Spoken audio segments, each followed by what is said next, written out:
our great friend Alex. So all our friends in iShook.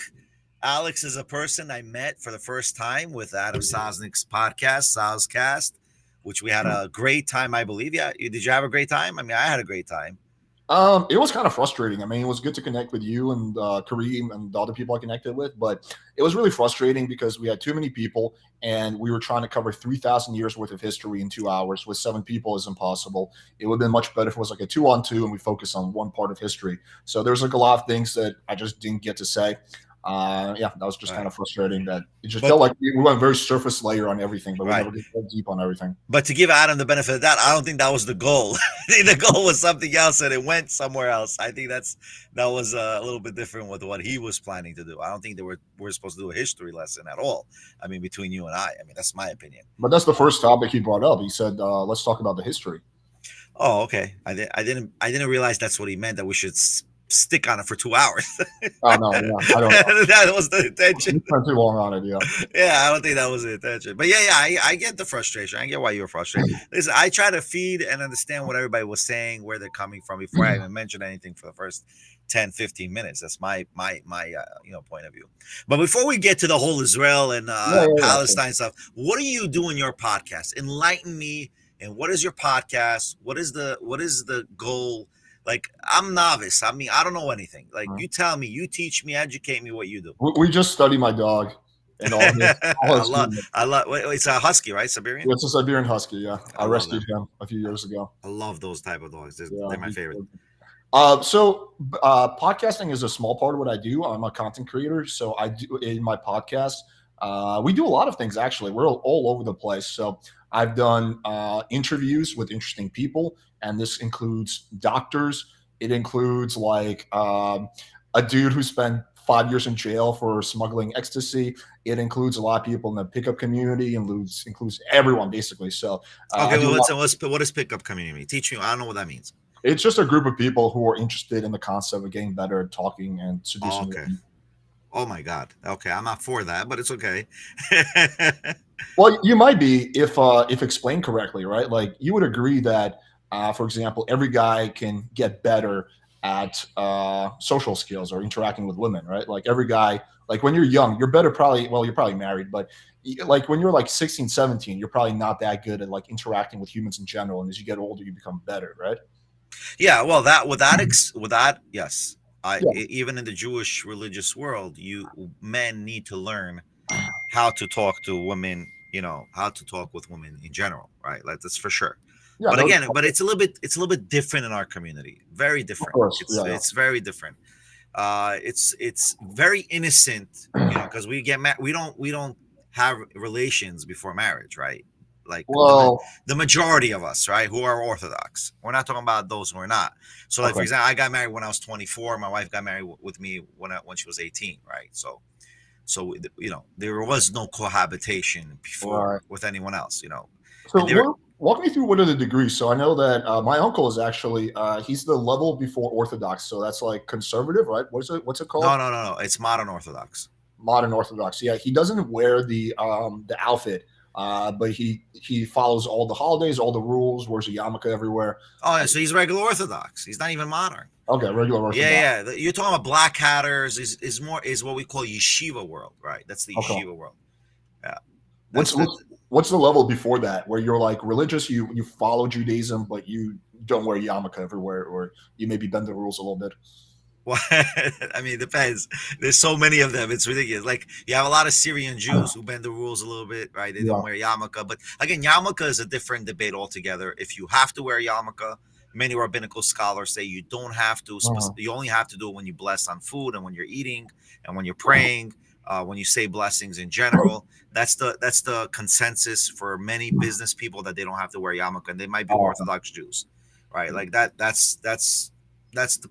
We know that we say that, I don't mind saying it publicly because it's a known Jewish law. We call halakha in Hebrew, right? So it's a known halakha that many Jews who are afraid of the anti-Semitic, like you can be doing a business deal. The guy says, okay, I'll do a business deal, but don't show me you're Jewish. You know what I mean? Like, so you hide the Jewishness and not wear the yarmulke in order not to prevent, deals from happening. So, in that sense, and because a yarmulke is not is a fairly new concept. It's not something uh, known. It is in the Talmud that a person should always have show fear of God by having something on his head. And then Mm. there is a concept in the Talmud that says that, oh, you have to always cover your head for prayer or for blessing. So that's the basic idea of a Okay, yarmulke, gotcha. right? So you have different. Let's say even in the Orthodox community, you have people who are not capable of fulfilling the full mandate. I mean, like the biggest issue, maybe that's in your like with what you're saying with women, Mm. is many men who are not married, right? They will not be holding themselves till 40, right? Like if they can't get married till No, 40, I promise you they're sleeping around, yeah. and very rare women will not, right? But they will be sleeping around. They will be, having relationships or whatnot. That's just near impossible. It's like very complicated, very hard. But that's why, in the Jewish Orthodox world, it's, families need to know families, and we try to get, them married as, not as quick as possible, but as young as possible. You would agree though, marriage is very different in like your community versus like the secular community. Like I Of think like course, of divorce course. rates are probably very, very low in your community. Depends. It depends. There's two things that always causes divorce, because I'm in the rabbinical judge world, in the bedding world, where we do marriage efficiency, Oh, and okay. we do the divorce efficiency, which is the get law and all these other things. So it's always about sex or money. So it's literally the same throughout all society, right? And it's also about ideology, in a sense, where people have clash of ideas and people grow differently in ideas, and that's also a big problem. But if you're married at a young age, right, where you have never known any other person, the Talmud basically says it's called the wife of your childhood. So the wife of your childhood, or the relationship of a childhood, is much harder to break than, let's say, a person who had slept with so many women, or a woman who had slept with so many men. Once they're married, they always have in their back of their mind the option, oh, I can get someone else. Yeah. But when you're first married and you're Orthodox and you have this religious, background and religious faith, you're not going to say, oh, I have another option. You say, no, I don't want to lose this option. Like your mind has changed. I don't want to lose this option. So it's a little bit different in society, like you said. It's very different. Yeah, I agree with that. Yeah, that's basically it. I mean, that's the marriage concept, right? So what else you do besides I mean, that's what you said about, what was the term again? Yeah, about seducing a woman, right? Seducing. Yeah, well, that's just the pickup community. So I do a lot of interviews, not always about pickup related stuff. Right. I'll do a lot of debates about anything and everything, politics, social issues, feminism, whatever. I'll do that. I'll just have discussions. I'll just have interesting people on, and we'll just shoot the shit for like an hour or two. But yeah, primarily in terms of like actually what I'm known for and what makes me money, it's making videos. So I'll make like I do a whole type of big range of videos, but like, for example, a common one, I'll do street interviews where I'll go on the street and I'll ask girls like interesting questions, or sexual questions, or sometimes both. So yeah, that's basically, I would say, the gist of it. Not bad, not bad. I hear what you're doing. So I just want to hear, guys, if you want to subscribe to a show, here it is, Playing with Fire channel. What, there was already another channel called Play with Fire? You had to have the word the channel. There was playingfire.com was taken, so we had to play. Yeah. Oh no, sorry, playingwithfire.com was taken, so we had to do playingfire.com. Yeah, it's a whole thing. There's okay, I got you. Yeah. All right, guys, don't beat up on Alex. He's just, I'm just kidding. It's all a joke. But yeah, please subscribe to his channel. Learn more about him. Learn what he does. I think he's very interesting. He knows a lot of stuff, by the way. And he was very patient, by the way. You didn't fight back a lot in the show, by the way. You didn't fight back. I did on some things, but I kept getting cut off by Adam. Like the guy that was sitting to the left of you, the guy with the yarmulke, the taller guy that was the mayor. Gabriel, I think. His straw made me really, really bad, because he was like, yeah, Alex says the history doesn't matter. When in reality, what I said is that looking at, historically who has owned the land at what point is not really going to help us get to a resolution now. And but it does. It does. Because the whole premise of occupation is because, like, as if we're the colonials who have taken over land that's not ours. Of course. Yeah, but just if you go back at different points in history, the land belonged to the Jews, the Christians, the Arabs. Like, What should we go back 3,000 years or 1,000 years or 200 Well, years? yeah, you go 3,000 years ago when the Jews conquered the land from the Canaanites and have been settling there for what 1,500 years from King Solomon. Not even King Solomon; it's even before. King Solomon came 500 years after that Joshua conquered the land.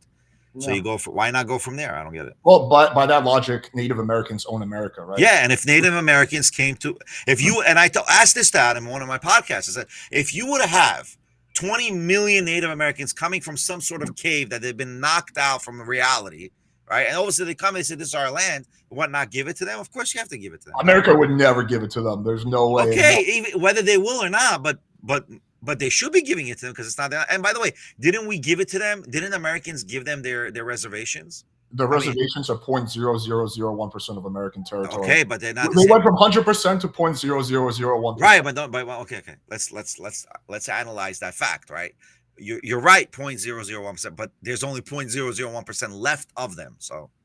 Well, yeah, because we killed like 90% of them. Right. Yeah, but if you look at history, they also didn't let it go. A lot of the peace stuff that was done was they fought wars. They started many wars. They massacred many colonials. They massacred many white Protestants. It depends on which tribes. Some tribes were a lot more militant than others. Some the tribes, Iroquois, right? The Iroquois were more. The like Cherokee some were half and tribes half. worked with the French, right? Because remember, French was on the land too. Yes. So some of them aligned with the French. Some of them aligned with us.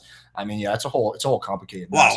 Well, the reality is, if you're listen, this is what I tell everybody: if you're in America protesting occupation, you're a walking contradiction because you're occupying native land and you're protesting native and you're protesting occupation. That's ridiculous. That's never been actually my grievance with what Israel's doing now. It's never been about the. I think of course Jews are entitled to have a country of their own, and yeah, they're not going anywhere. But at the same time, like Palestinians are not going anywhere either. So you have to find some kind of compromise where both people can live side by side, where they don't get everything they want, but at least they get some of the things they want, and there's mutual security. That's kind of what was my closing statement: is you need to have a situation where both people can live side by side in a way that in a way that's harmonious, where there's no like constant conflict. So I think that's the biggest argument everybody's doing. What people are doing is they're missing the question. The how is different than the why, right? So the critique is in how Israel's performing the war, right? Yeah. But that's really essentially what it is. When you're saying, oh, the kids are dying, 40,000 are dying, the question is how. But then my question is, how would you do it? Like Piers Morgan always says that.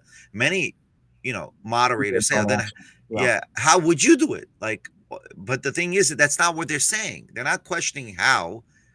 Like, that should be the question, but they're not questioning how. They're saying, okay, no, that's a genocide. How is war considered genocide? War is never considered genocide. If that's the case, the Americans committed genocide in World War I, World War II. If that's the case, Vietnam was a genocide. If that's the case, what was it? What a few other wars? The Korean War was a genocide. Right? If you look at if war is considered genocide, then all wars are genocides. Then yeah, I've never made the argument that Israel's committing a genocide, but to kind of give you the counterpoint on that, I think what they would argue is that Israel's going above. Like, if you have a war and then you are doing your best to protect civilians, and some civilians will always die, right? Then no one would ever call that a genocide. And in pretty much every single war, there has been the attacker has done some things that actually killed innocent civilians, either through negligence or on purpose. Like, for example, with America, we can go to Guantanamo Bay and, all the black torture sites that were found. Like, we clearly tortured a lot of, people, right? So it's not like just Israel's alone in like committing war crimes potentially. But I think, yeah, the argument would be is that, well, yeah, of course, Israel has a right to defend itself. But if they're going above defending themselves and just mass bombing everyone without paying attention to, protecting civilians as much as possible, then that crosses into something else. I think that would be the counter argument. You know what? You reminded me of something one of my rabbis taught me. He said, Beni, what do you want to teach your enemies how to attack you? So what I mean by that is like we're educating the serial murderer, right, how to kill, right? We're educating the people who are defending themselves how to kill. Like, there's always going to be negligence in war. War is bad. It's not a good character trait of war. War is like having the worst personality you can have, right? Like an angry person, I think, is a bad character trait. If you're always angry, you got a problem, right? You got an anger issue. So to modify how you fight war and to critique the way the Jews or the way, I don't say Israel because I don't think we're, I think we're Jews. We're from the tribe of Judah and Benjamin. We're not, we don't have the whole Israel, 10 tribes, 12 But then tribes. how would you account for all the Jews who disagree with Israel? I mean, you can be Israeli, you can be Jew and not be Israeli, like me. Like I have no ties to Israel, right?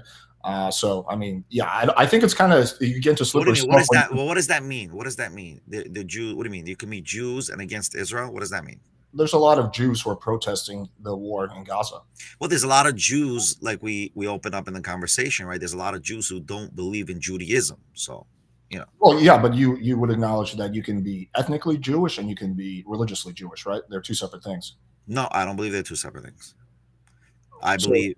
what would you call someone like me who's ethnically half Jewish? Like when I do a 23andMe test, it says I'm 47%. Yeah, But I don't. but you're not Jewish. I don't believe in religion. But yeah, Right, but according to Jewish law, you're not Jewish, right? yeah, but my genetics are half Jewish. Okay, that's good. So, Like this is something we can measure. Like you can do a DNA test and they can tell right, you. but Like, in Jewish if you're law, Sephardic, in Jewish law, not I don't call it Jewish rabbinical law because rabbinical means we just study the law that exists, right, and we modify it to modern society as well. For example, I told this in a podcast we had Adam on my podcast, and I said, we used to have the refrigerator, right, until a big rabbi came and wrote 10 pages explaining how a refrigerator can be open on Shabbat. No one opened the refrigerator on Shabbat, right? We are modifying the principles of law to the modern day society. We're not reforming the law and saying, okay, now because of Judaism, now you don't have to be Shomer Shabbos, you don't have to be, watch the Shabbat and the Sabbath, and all that stuff. That's not what Orthodox Judaism is about. The definition, yes, you're genetically Jewish, but in reality, according to halakha, according to Jewish law, you're not considered Jewish. That means you don't have the obligation of watching the Shabbat. God won't judge you for that. That's the way we believe. Well, the government of Israel would disagree with you, right? Because if you're like 50, 60, 80% Jewish in your genetics, they'll give you citizenship, right? You can come there. No, you can't. You'll have a different class of citizenship. You would have to. Okay, so but Israel's structure. You can still come there, right? Versus, like, for example, if you're just Irish or something, you won't be able to do what you can do if you're genetically Jewish. Yes, but you won't have full rights in Israel. So let me explain to you how it works in Israel. Israel, they have the arm of the rabbinet, the rabbanut. So basically, there's a government arm of rabbinical authority. So all the weddings are done by that arm. All the conversions are done by the arm. All the divorces are done by the arm. Religious divorces. They are in control. A lot of the Reform and conservative Jews want to be part of that arm. But since it's been always Orthodox since 200-300 years, right? Because that arm exists for 300 years, right? Not as a government, but as a authority amongst Jews. So so this existed way before even the state of Israel existed. We call them the Rishon LeZion, the chief rabbi. So, for example, there was just an election of the chief rabbi 3 weeks ago, right before Rosh Hashanah. So he became the chief Rabbi David Yosef, the third. So he had the father, the son, and now the second son became the chief rabbi. So this Rishon LeZion title and this authority existed for 200 years. So no, it's not true. We don't follow genetics when it comes to Judaism. Not at all. Not in Israel. You might get state citizenship. Right. But you still have to go through the conversion to be part of the society as a as a Jew. You can live in the country, like you can become a citizen. You might not get privileges that someone who's religious gets, but like not even religious. That's someone who's fully Jewish, right? Well, okay, like let's say I just decide, fuck America, I'm going to go to Israel, and I'm half Jewish. You'll have to do conversion. They'll make you. You'll have to go through the conversion process. Like, but there's so many secular people who live in Israel. But they're all Jewish. But they're all fully Jewish. They're ethnically Jewish, right, or genetically Jewish. No. They're Jewish by mother and father. Okay, so let's say so for me, it's my father's Jewish, my mother's not Jewish. Let's say my mother and father were Jewish, right? But I don't believe in God. You go. Yeah, you do Aliyah, no problem. You're done. You're good to go. Yeah, I can come to Israel and I can have a lot of the rights that Israelis do, right? Yeah, you'll have all the rights that Israelis do. Yeah, so then, but I'm not religious. I don't believe in God. So therefore, I'm a secular Jew who is able to capitalize on something with Israel that people who are not. Yeah, but that doesn't see. So, okay, so the Israeli government doesn't define what Judaism is, right? The No, I'm Israeli not saying it government. was. Yeah. Okay, the Israeli government does not define that. So the question that we started with the beginning is like, you're defined as Jewish and Judaism, because you're ethnically and plus because your lineage is Jewish, right? So in Judaism, just because you're not of the faith or the belief, it doesn't mean you don't have the same tenet, or the reward and punishment doesn't mean that you're absolved of reward and punishment because, I don't believe it. Think about it. Most Jews, unfortunately, get more diseases than other communities. Like there's more cancer rates amongst Jews. Did you ever question why? No, but we're also 2 standard deviation IQ points smarter than everyone else, so I think it balances out. That's true. That's true. that's for sure true. That's not even a doubt. And by the way, well, that's a different discussion. Why, right? That's like a huge discussion. I have many theories. I think that's what it means that we're chosen, that we have been chosen to have a higher level of intelligence in order to protect the world, to give the advancement to the world. I mean, you have to have one chosen to do that, right? So that's why you have most of the technologies come out of Israel, by the way. Jewish people have invented a lot. Jewish people have invented disproportionate amount of technology and scientific achievements, right? Like, correct. We win a disproportionate amount of Nobel Prizes. We make disproportionately more money, right? So, but I mean, if we're gonna, not to open up this can of worms, but but before you say it, I want everybody to know not all Jews are rich. It's like, no, of course not. Of course. Like people don't like have like maybe 50% to 60% are not wealthy. They're like at least 30% in poverty. I mean, like we're just talking about the average. The average is right. I just want the viewers to know that, like, no, not every Jew is rich, of course. Because they're gonna say we run the banks. We run the banks. There's 3 or 4 out there who are doing okay. They're struggling a little bit. Right. But second place, not to get into this whole genetic thing, but second place, I believe, is Asians, and then the standard deviation point below that is white people, right? So if you have if you say that Jews are the chosen people, then why would Asians be in like a close second place? Like, wouldn't it just be that Jews are smarter and everyone else is about the same? Well, I'll give you the answer, because there's a whole debate where the Chinese and Japanese come from. Do they come from the children of Abraham? Do they come from the children of Noah? Or do they still come from the original children of Adam and Eve that survived the flood, right? Because in Judaism, we know, based on the text, is that the flood did not go all over the world, right? It went through a majority of the world. There had to be places that did not have a flood. It just makes sense, especially at high mountainous areas that there was only a certain height of the flood.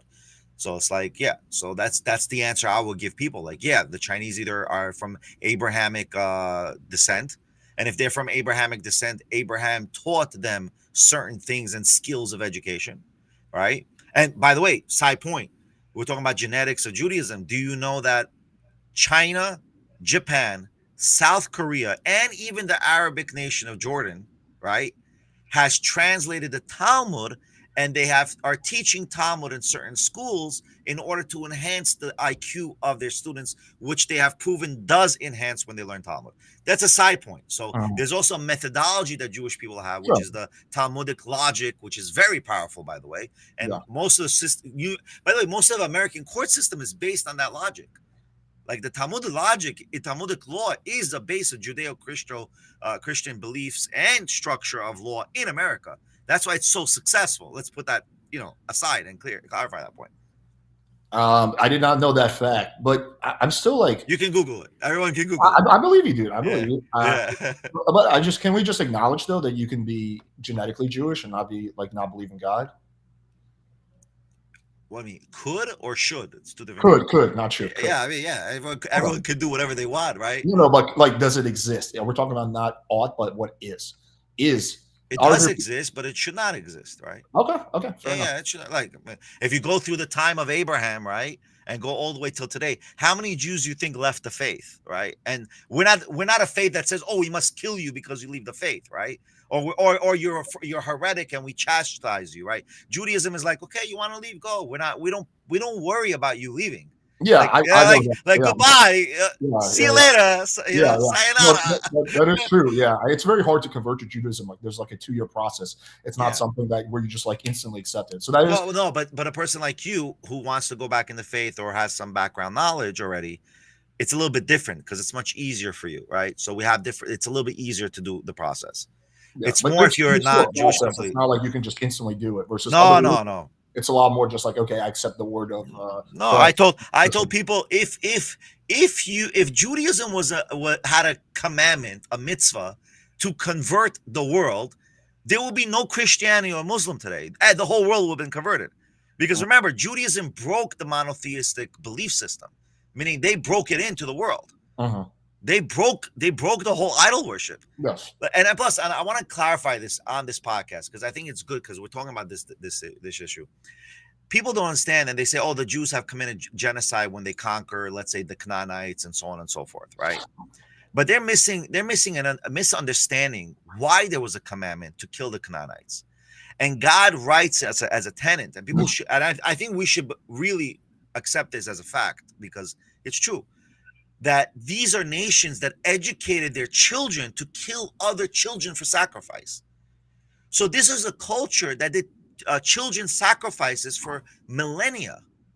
And God says, I don't want you to do children sacrifice anymore. I want you to take care of the children of your community, but you have to wipe out this mentality. You can't convert those people to not stop killing children. So he said the men and women who did not know men or women, right, that had no relationship, keep them alive, right? And there was a reason why, because they don't have that mentality anymore.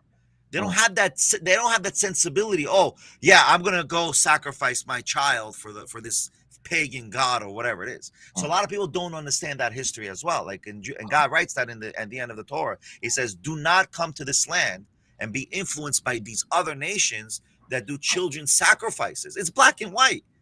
Like, and then you have all these things that are going about, children sacrifices even today. All these, conspiracies. Yeah, that can all be true. I'm not familiar with that specific thing, but I never really heard a pro-Palestine person make the argument that Jews are genocidal because of that. They typically refer to like the war in Gaza. Yeah, but I saw that they referenced to that historical fact where Moses killed and the Canaanites and the city of Sichon and other places. That would be a weird thing because 3,000 years ago, everyone was committing genocide. Like it was, there was a lot of. We were much more savage back then than we are now.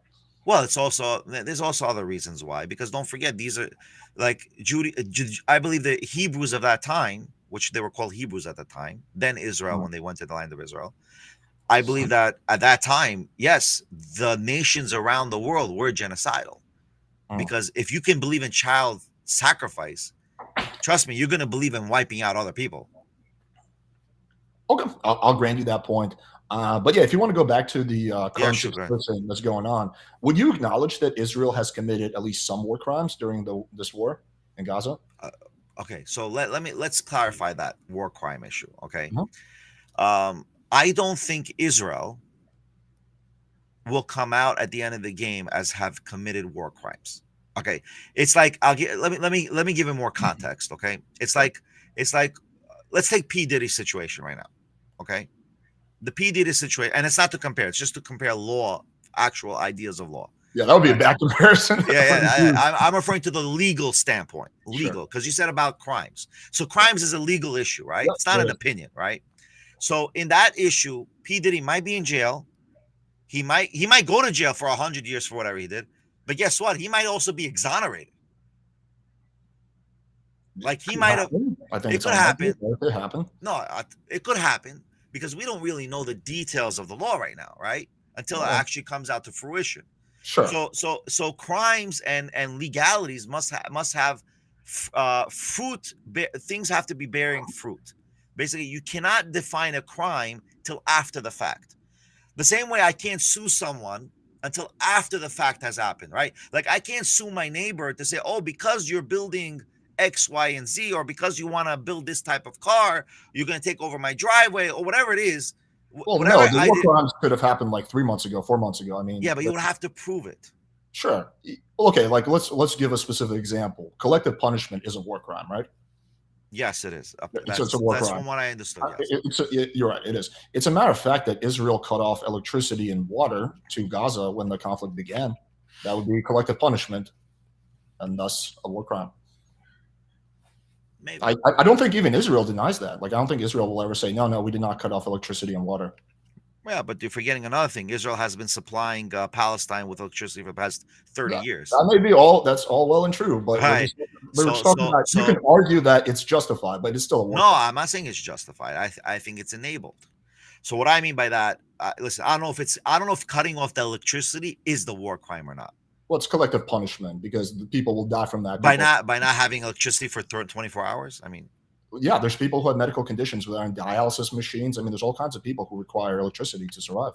Also, keep in mind if you're like 90 years old and you yeah, don't but have what's the electricity in precedent? the What's summer. the precedent in international law? First of all, I don't even know if we're subjugated to international law, but let's say what's the precedent of international law where you are hiding hostages within hospitals, or you are hiding weaponry within schools and hospitals and places that essentially need to be neutral, right? If you're cutting off electricity to a whole country rather than a specific target, that would be considered collective punishment.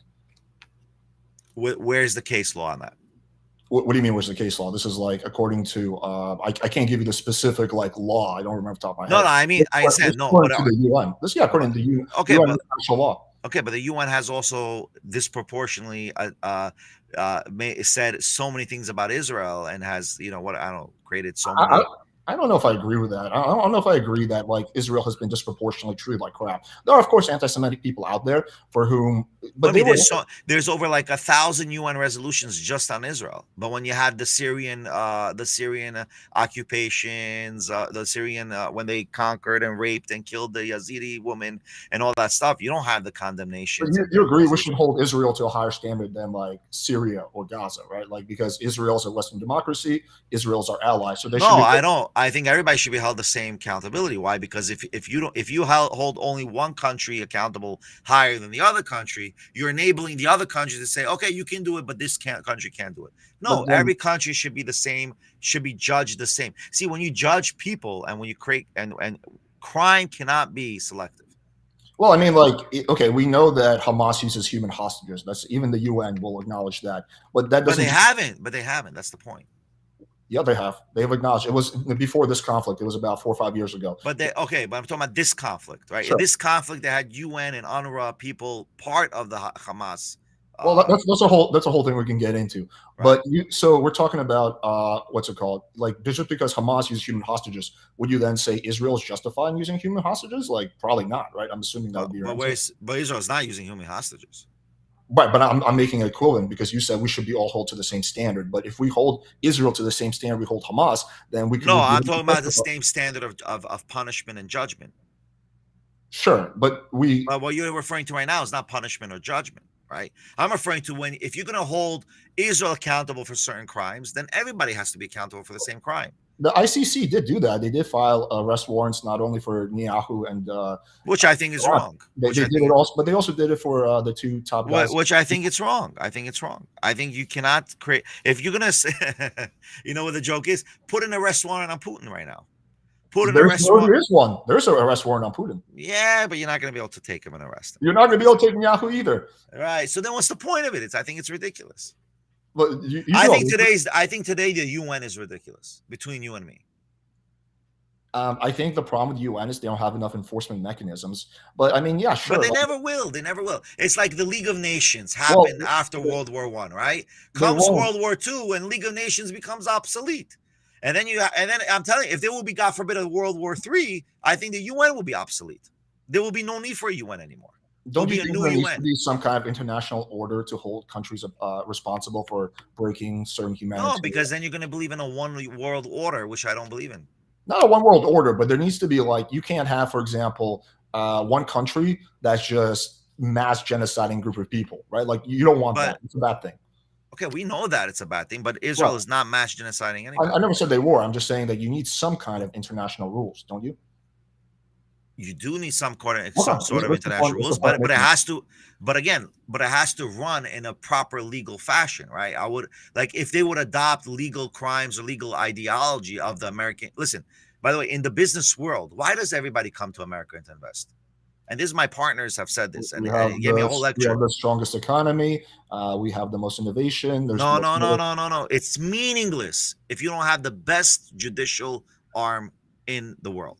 We have the best judicial system in the world, and that's why people invest here. So if God forbid someone steals from you or screws you over, you can go to court, you can sue, and you have reprieve on your lawsuit, right? Any other country, if the president or the country changes in an instant, guess what? The whole system changes, even the judicial system. Even Israel? I don't think Israel that would No, apply. Israel. No, Israel Yeah. is. That's why there's a lot But of it's not. investment It's in not it. just America. It's No, all. but I use America as a sample, right? Because America Okay. is the main sample, but America is the most successful country of it, right? In regards to law, listen. One thing that I tell people always, I don't think people get. It's not just Netanyahu that has won in this war based on what people are saying. Oh, he's preventing his legal actions, right? Remember another thing that has happened. The other thing that everybody forgets that has happened is there's no idea of changing the Supreme Court anymore. The Haredi Jews are now have an obligation to go to the army. So the secular Jews and liberal Jews won big points here, huge points. Right? I don't think anyone would disagree with you on that. Yeah, but I understand the system why do he want to change the system why do we want to change the court system in Israel? Because it's the only court system that the judges appoint the next judge. It's ridiculous. Like that, is that democratic? That's not democratic. And they have more power than the Knesset before a law has even been made. How do they have more power than the Knesset? It's ridiculous. Yeah, I'm not super familiar with the exact details of like how the judicial system works in Israel, but when Netanyahu tried to do that, wasn't there mass protests in the street? Like, weren't Israeli people also really? Because they don't listen. Because that's the fact. There's a huge turmoil in Israel. The Haredi Jews and the religious Jews and the believing Jews, right, are growing faster than the secular Jews, and they're having more children than the secular Jews. Like, the secular Jews some of them are not even having kids, maybe one or two and a dog, right? But you have religious Jews that have 4, 5, 6 kids, some 12, some 15. Like you're not gonna you're losing. They're losing that battle. So, and that's the other reason why they're pushing the Haredi Jews to go to the army, because then you're not gonna have an army, right? If all the Haredi Jews say, I'm gonna learn in yeshiva, I'm gonna learn in sit down and learn for 3, 4, 5 years and get exonerated from the army, then who's gonna fight the wars? Just the religious Jews. So that's another hit for them for growing families and so on and so forth. So there's a lot of internal issues in the Jewish society, of course. But that has nothing to do with the fact that like the collateral damage, maybe, I don't know, but that has nothing to do with the fact with the actual court system of the UN. I mean, I think it's they're not. I'm not saying they're related. We're just we're talking about two separate things. I'm not saying good. Yeah. Okay, good. Yeah. Would you generally support Netanyahu, or are you critical of Netanyahu? I don't see anyone else who can do better. Like, for example, Naftali Bennett had the whole Hamas situation came because of Naftali Bennett. And no one's even talking about it. We got messages of an email that it was sent to Naftali Bennett. Stop giving these permits because you're not vetting them. You're not vetting them if they're Hamasniks or not. But how do you feel about Netanyahu allowing the money to go to Hamas from Qatar and then bragging about it? What do you mean allow him? How was he even allowed to? How was he going to stop it? Because everything has to go through Israel, right? Israel has everything cut off, right? So he was on. Are you familiar with the tape, like where he was bragging? Yeah, I saw it. It's stupid. He should never said it. He's an idiot. But wasn't it like really, really short-sighted of him to try to prop up Hamas in order to keep the Palestinians divided? Like, wasn't a very, very short-sighted strategy? And perhaps if he didn't do that, October 7th would have been less tragic, right? Like, no, I don't think October 7th happened because I think October 7th happened and I'm not saying it did. I'm just saying it contributed, right? No, I don't think it contributed at all. I think the exact contribution of the October 7th was because there were 3 companies that were monitoring, and this is a guy in the blockchain industry. He actually made a whole video when October 7th happened last year. It became very viral in WhatsApp within all the Jewish community, where he explained, and this has to be vetted, of course. I'm just telling you what theory was thrown out there. So the theory was that there were 3 companies that monitored the sensors of the where the Gaza border was. Okay, 2 companies were removed from the sensor monitoring, and the one company that was there, right, was left there. And who was sitting in the board of that company? Ehud Olmert. And Ehud Olmert was in the reports in all the Jewish community that he was roaming Tel Aviv Ben Gurion Airport and he buying a liquor bottle. Like, why would you do that? He was trying to leave the country. So don't be surprised that a lot of what October 7th really happened was from liberal Jews, right? Because no Orthodox Jew will want that happening. right? They I, would I never don't, I do don't it. think Netanyahu would ever intentionally want that conflict to happen. But if I find out that George Bush was on tape bragging about how he gave money to Al Qaeda in order for some geopolitical goal, I think Americans would be really, really pissed off about that.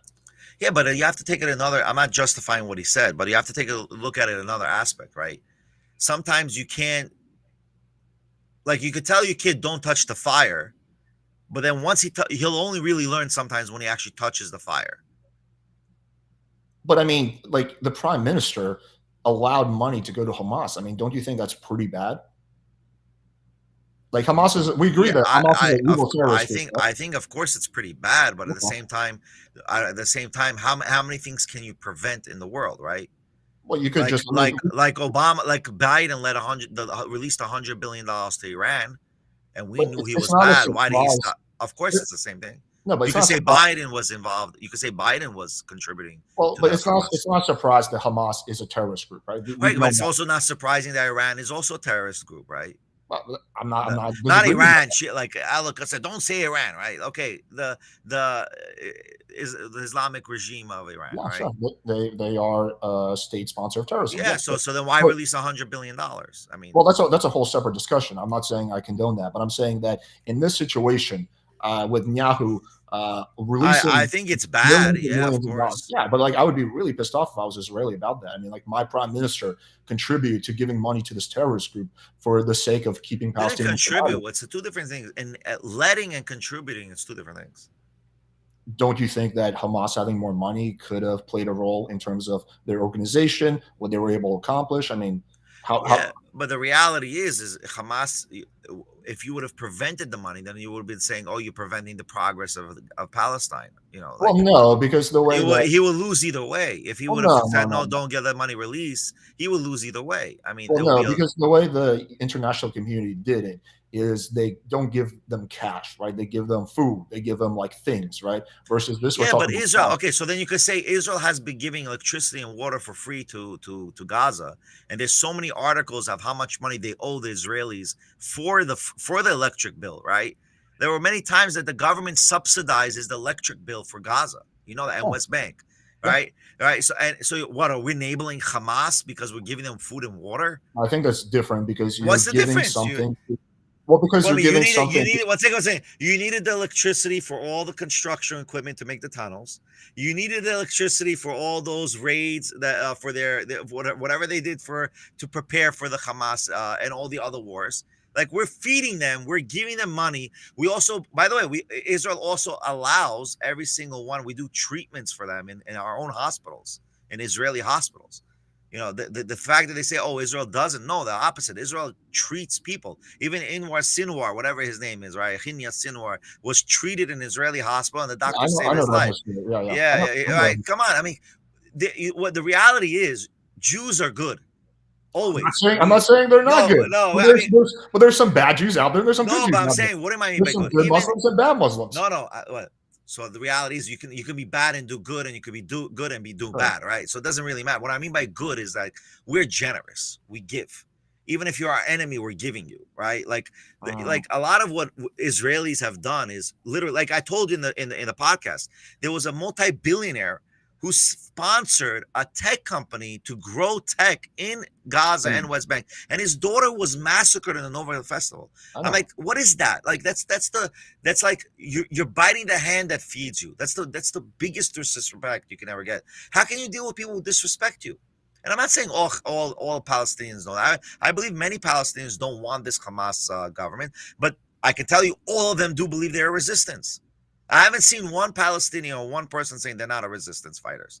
Well, wait, you don't think there's Palestinians that would condemn Hamas? Not publicly. I think they'll be afraid to do that if they exist. Really? Because we had the Palestinian guy on our debate panel, and he was pretty like. Yeah, I but he think, doesn't live in okay. Well, yeah, we don't really hear too much from people who live in Gaza, right? Like, right. when, But no, we do hear because there are so Israel actually contacts the people in Palestine, and there's many recordings in Arabic that they translate.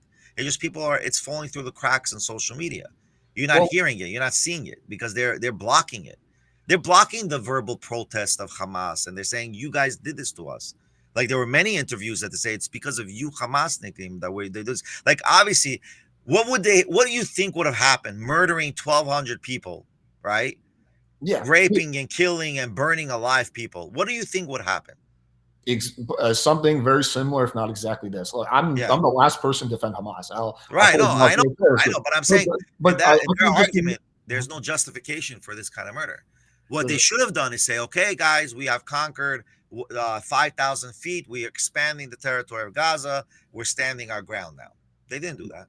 sure, I agree with you. Well, Hamas is a terrorist group, right? They did what Yeah, terrorists their do. goal is to kill out Jews. That's their Yes, education that they teach their they're kids. a terrorist group, right? They're an evil terrorist group. But just to quickly go back, I just want to address some of the things that I mentioned earlier, Sure, go ahead. and then we can move on if you want. But Yeah, no, let's go. I think the analogy you gave about Israel giving electricity to people in Gaza is disanalogous to Netanyahu giving money to Hamas, because the big difference there is Israel's providing something for all the people in Gaza, and most of them are not terrorists, right? And it just so happens that terrorists take advantage of it. Versus this, we're talking about giving money directly to the terrorists with the intention because you want to keep the Palestinians divided. Like I think okay, I would disagree with you on that, and I'll tell you why. Who built those tunnels? Are you telling me the Hamas soldiers, 40,000 soldiers, were the ones who built those tunnels? I don't believe there were Hamas soldiers who built that. I believe civilians built those tunnels. And if you're telling me the civilians did not know of what the purpose of those tunnels were, I think you're naive in that fact. But because and again, for you to build those tunnels, the $3 billion or $5 billion they're getting is not enough. You need actual electricity to do it, right? But to play devil's advocate, I mean, Hamas is obviously rules by murder and fear. So if they come to you and say you build this tunnel or your whole family dies, I mean, would you build that tunnel if that was? Yeah, but that's hyperbole. We don't know if that happened, right? We don't know if that was said. Well, we know that they have no problem killing their own people. We know. Yeah, that. but we don't know if that was the ultimatum. If you don't work, we kill you. I don't know if that was ultimatum. We can imagine that being the case, though, right? No, I wouldn't imagine. I want to know fact. I don't want imaginations. I think that's the biggest problem that we have. That a lot of these things are imaginated by Palestinians, and I mean, it's probably even worse than being a Russian soldier who gets drafted into the army. And if you're like, no, Putin, I'm not going to go because I don't believe in killing Ukrainians. Like, okay, for that you probably get like 5 years in jail. I think that if you're a Palestinian at the time and you like say no to Hamas, it probably doesn't wind up. So then how do you justify not having collateral? Not collateral, but what was the right word? The word before you said collective punishment. Right. So if let me ask you a question. If let's say you go to if a person was assisting in a drug deal or in a murder, do we indict that person? Yes or no? Not if they were doing it and they didn't have a choice. Not if there was a gun to their head. Right. If they were in duress, right? That's for sure. Okay. Well, that's the key question, right? Okay. If they were in duress or not. But remember one thing: there's videos that show when they brought those kidnappers, especially the girl who was literally raped brutally and her bones were broken. Right? What was her name again? I forgot her name. The German Jewish girl. I forgot her name, but and it was publicized, and they were all happy about it. Like the people who saw it. I'm not saying everybody was happy about it, but I'm saying for sure you had 10,000 people like singing the fact that they murdered and raped a girl and they have her in the back of the truck. Well, there's probably it's probably a sliding scale. You have a whole bunch of people in Palestine. You have Hamas. Then you have the people who are not Hamas, but they support Hamas. Right. So see, look at the complexity of this web, right? The complexity. It is complex. But then so how do you expect Israel to ever fight a war and protect itself? Well, they created this on purpose. There's things that you don't have to do. Like you don't have to drop 2,000-pound bombs on civilian densely populated areas. Like you don't have to. Like you're familiar with the incident where there was like 8 or 9 IDF soldiers who raped a little boy with a rod. Like you don't have to do that. There's no rule. That's not keeping Israel safe. Is raping a little boy. Yeah, but that's 8. That's 8. That's a micro crime that they should get punished for, right? But then what happened? The people broke them out of jail, and 4 of them got off scot-free. The charges were dropped. Well, I don't know the details of that case, right? I want to see the court case. But if that's true, wouldn't that be really bad that 4 of those soldiers just got? The key word is if that's true, right? Okay. We don't know if that's. But again, people are. But there's a huge denial of the rape that was done in October 7th by many of them. Like, right? No, there's obviously rape that happened on October 7th. I think the argument the other side makes is like, well, I don't know if there's enough evidence for it to be systemic rape. Every time there's war, there's rape, right? So obviously there was Jewish people who got raped. There's no. There is a culture within Muslim communities of mass rape. there's a thing within it of gang rape. I mean, this has been going on out throughout all of Europe, and it's not being mentioned. Where That's true. That's true. Swedish girls have been gang raped by Muslims who are extreme in their beliefs. That's true. Yeah. I mean, it's there. It's not. Have you seen a Jewish person, like Jews coming out gang raping constantly? Well, Like, it's not in our tenet in our religion. That little boy. All right, but it's not frequent. It's not a frequent thing, and it's not part of their belief system, right? If you, well, I think most Muslims would say raping is also not part of their belief system. No, in their community, not rape of other people, of the kafir. But don't you think most Muslims would condemn rape? How in Iraq they just Iraq and Afghanistan just signed a law that 9-year-old girls can get married. Yeah, I'm not a fan of any of that kind of stuff. But again, what culture does that? Well, poor countries do that. You see that in Africa too, right? When they're non-Muslim. Well, I don't know which places in Africa. I think that seems more to be like a. But not in Nigeria and other places. I mean, I don't think it's Nigeria, but I think that in some of the more shithole countries. That's based on belief system, right? Even the Torah, when it was given, it clearly says no marriage under the age of 13, right? And today rabbinical law states you can't get married under the age of 18. It's like it's frowned upon today. Well, yeah, 14 is way too young. Yeah, sure. No, but back then we're talking about 2,000 years ago. If you're not married at 14, the girl, God forbid, becomes either, God forbid, society was different back then. But now, the rabbinical law has, said, okay, we're not marrying at 14, 15, 16, 17. Like, it's shunned upon, especially in all Jewish communities at 18, 19, even 20 is the start of marriage in the Jewish community and Orthodox. Well, I think Jewish, like we're evolving the Torah to the way it's supposed to be, and they're just devolving, like they're going backwards. No, we got to go based on the original, whatever beliefs that they have. I mean, I think the problem though is making this a religious war. This is not a religious war. This is a war of nations, right? Like this is not. You have Muslims. Well, you have Muslims who are supporting Israel. They fight in the IDF. Like you see that happening. Yeah, right? But you also have Muslims. 20%. You also have Muslims of. Okay, do you know within Israel, some Muslims are against the Israeli government? You have one Arab person in the Israeli government, part of the Knesset. You have two Arab parties there. Right? They're pro-Palestine. They literally have supported terrorists. Like it's a known fact. Like when October 7th happened, he was happy. Forgot his name. I can tell you his name right now. That's super fucked up. But I think you can also be pro-Palestine, not be pro-Hamas or pro-terrorism, right? How? How can you be pro-Palestine? The definition but what is the definition of Palestine? You believe Palestine was originally there's a Jewish guy who does the coins. Yes, I understand. It was initially a punishment for Jews. They called it. No, but even that, forget that. Let's take the British rule, right? Palestine was the name for Israel. It said Palestine, Eretz Israel. Let me share the screen. Let me try to share something here. Sure. I want to share something with you. Let me share this screen. New tab. Here we go. Let me just really quickly turn my EC on. It's getting a little hot here. No problem. Go ahead for it.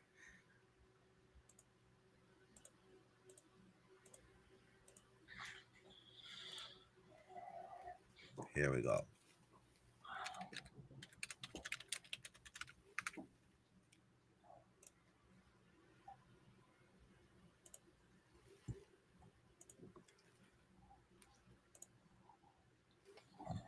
So you see over here?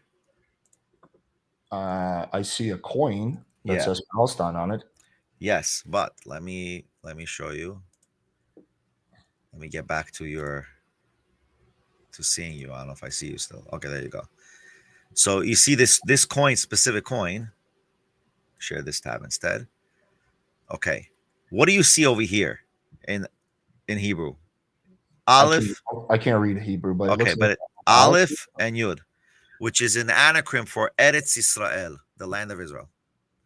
So Palestine was always the land of Israel, even in 1942, before before even Israel was built, was even established, before any of the feuds. any of the feuds. This was Palestine for many years. But see, I think this part is irrelevant to the current situation. Of course, it is relevant because Well, where do you have? let me just Give me explain why. the first prime minister of Palestine, according to them. Who's their first prime minister? I don't know. They're none. They never had a government. They never had a country. It's well, there's the PLO, right? They have a but that was after Israel was established. Sure. Okay, but just to quickly take a step back, why I think it's not that important is because right now, at this point in time, we don't have to call Palestine. Let's just call it 10 million Arabs, whatever you want to call it. But we have two groups of people, right? We have the people who live in Israel, and then we have people who don't live in Israel but are not part of any other Arab country, right? And we have those two people living on this land. So what do you envision as a solution if it's not a two-state solution? Tri-state area. Like I said in the podcast, tri-state area. You have West Bank, you have Gaza. They have a ability to enter and come out anytime they want. Everyone has to be vetted for that. This is after extremism is gone, right? And then you can have a full tri-state area like Brooklyn, Queens, and Manhattan. That's what I believe. But how are you going to get rid of extremism at this current rate? I mean, every time you kill an innocent Palestinian civilian, you make their father a Hamas terrorist. No, that's nonsensical. I know everybody's saying that. That's nonsensical. It's like saying all the Germans that we killed created more Nazis. No, I don't believe that. But that was a different situation because how was it different? Yeah, sure. I'll explain. Because Nazi Germany was a very centralized government. So the Allies knew that they just had to get to Berlin, right? If they got to Berlin, they capture Berlin, the war's over. Versus Israel has already captured Gaza, right? But Hamas is still there, right? So Hamas is more of like Taliban. It's a very decentralized, which is why America fought 20 years in Afghanistan. That's a good point. What you said. And then the Taliban still came back. Like America, the strongest country on the planet, could not beat the Taliban. I mean, as soon as we left, they literally came back. So that's the problem when you're fighting insurgents and decentralized groups. Yes, I think it's okay. You're right. That's a problem why there's decentralized. The decentralized and centralized is very important. You're 100% right. Yes, Nazis were centralized. Today, terrorists are decentralized. But Saudi Arabia is doing a very good job getting rid of their extremists. They're extreme jihadist people, right? Especially the imams. The imams who preach jihad are out. Because those jihadist people are also against certain groups and within themselves. Is this very recent? Because there's a report that came out that there was people in the Saudi Arabian government that supported the 9/11 hijackers. So no, this is recent with Trump. Okay. If you remember, Trump went to meet the king. You mean MBS, right? Yeah. And then he showed him the full system where they do monitoring for jihadists, and you have individuals in the government that said that we in the West don't understand how to deal with extremists. You need to cut off their pulpit, basically. Cut them out completely. Like you have these imams that say nonsensical things that sure. promote child marriage. They promote things like the crazy stuff. You also have some people in the Israeli government that say very nonsensical things. So, but yes, I agree. But nonsense, it's one thing. But none of them have done, none of them have done action. Like it's two different things. Like, isn't Ben Gvir wasn't he actually involved in what was it, some kind of a mass murder type of thing? Doesn't he have like a criminal record in terms of that? Yeah, something, but not a mass murder, like a conspiracy to kill something. I think something pretty crazy. I remember. I can look it up also. Yeah, Ben Gvir, criminal past.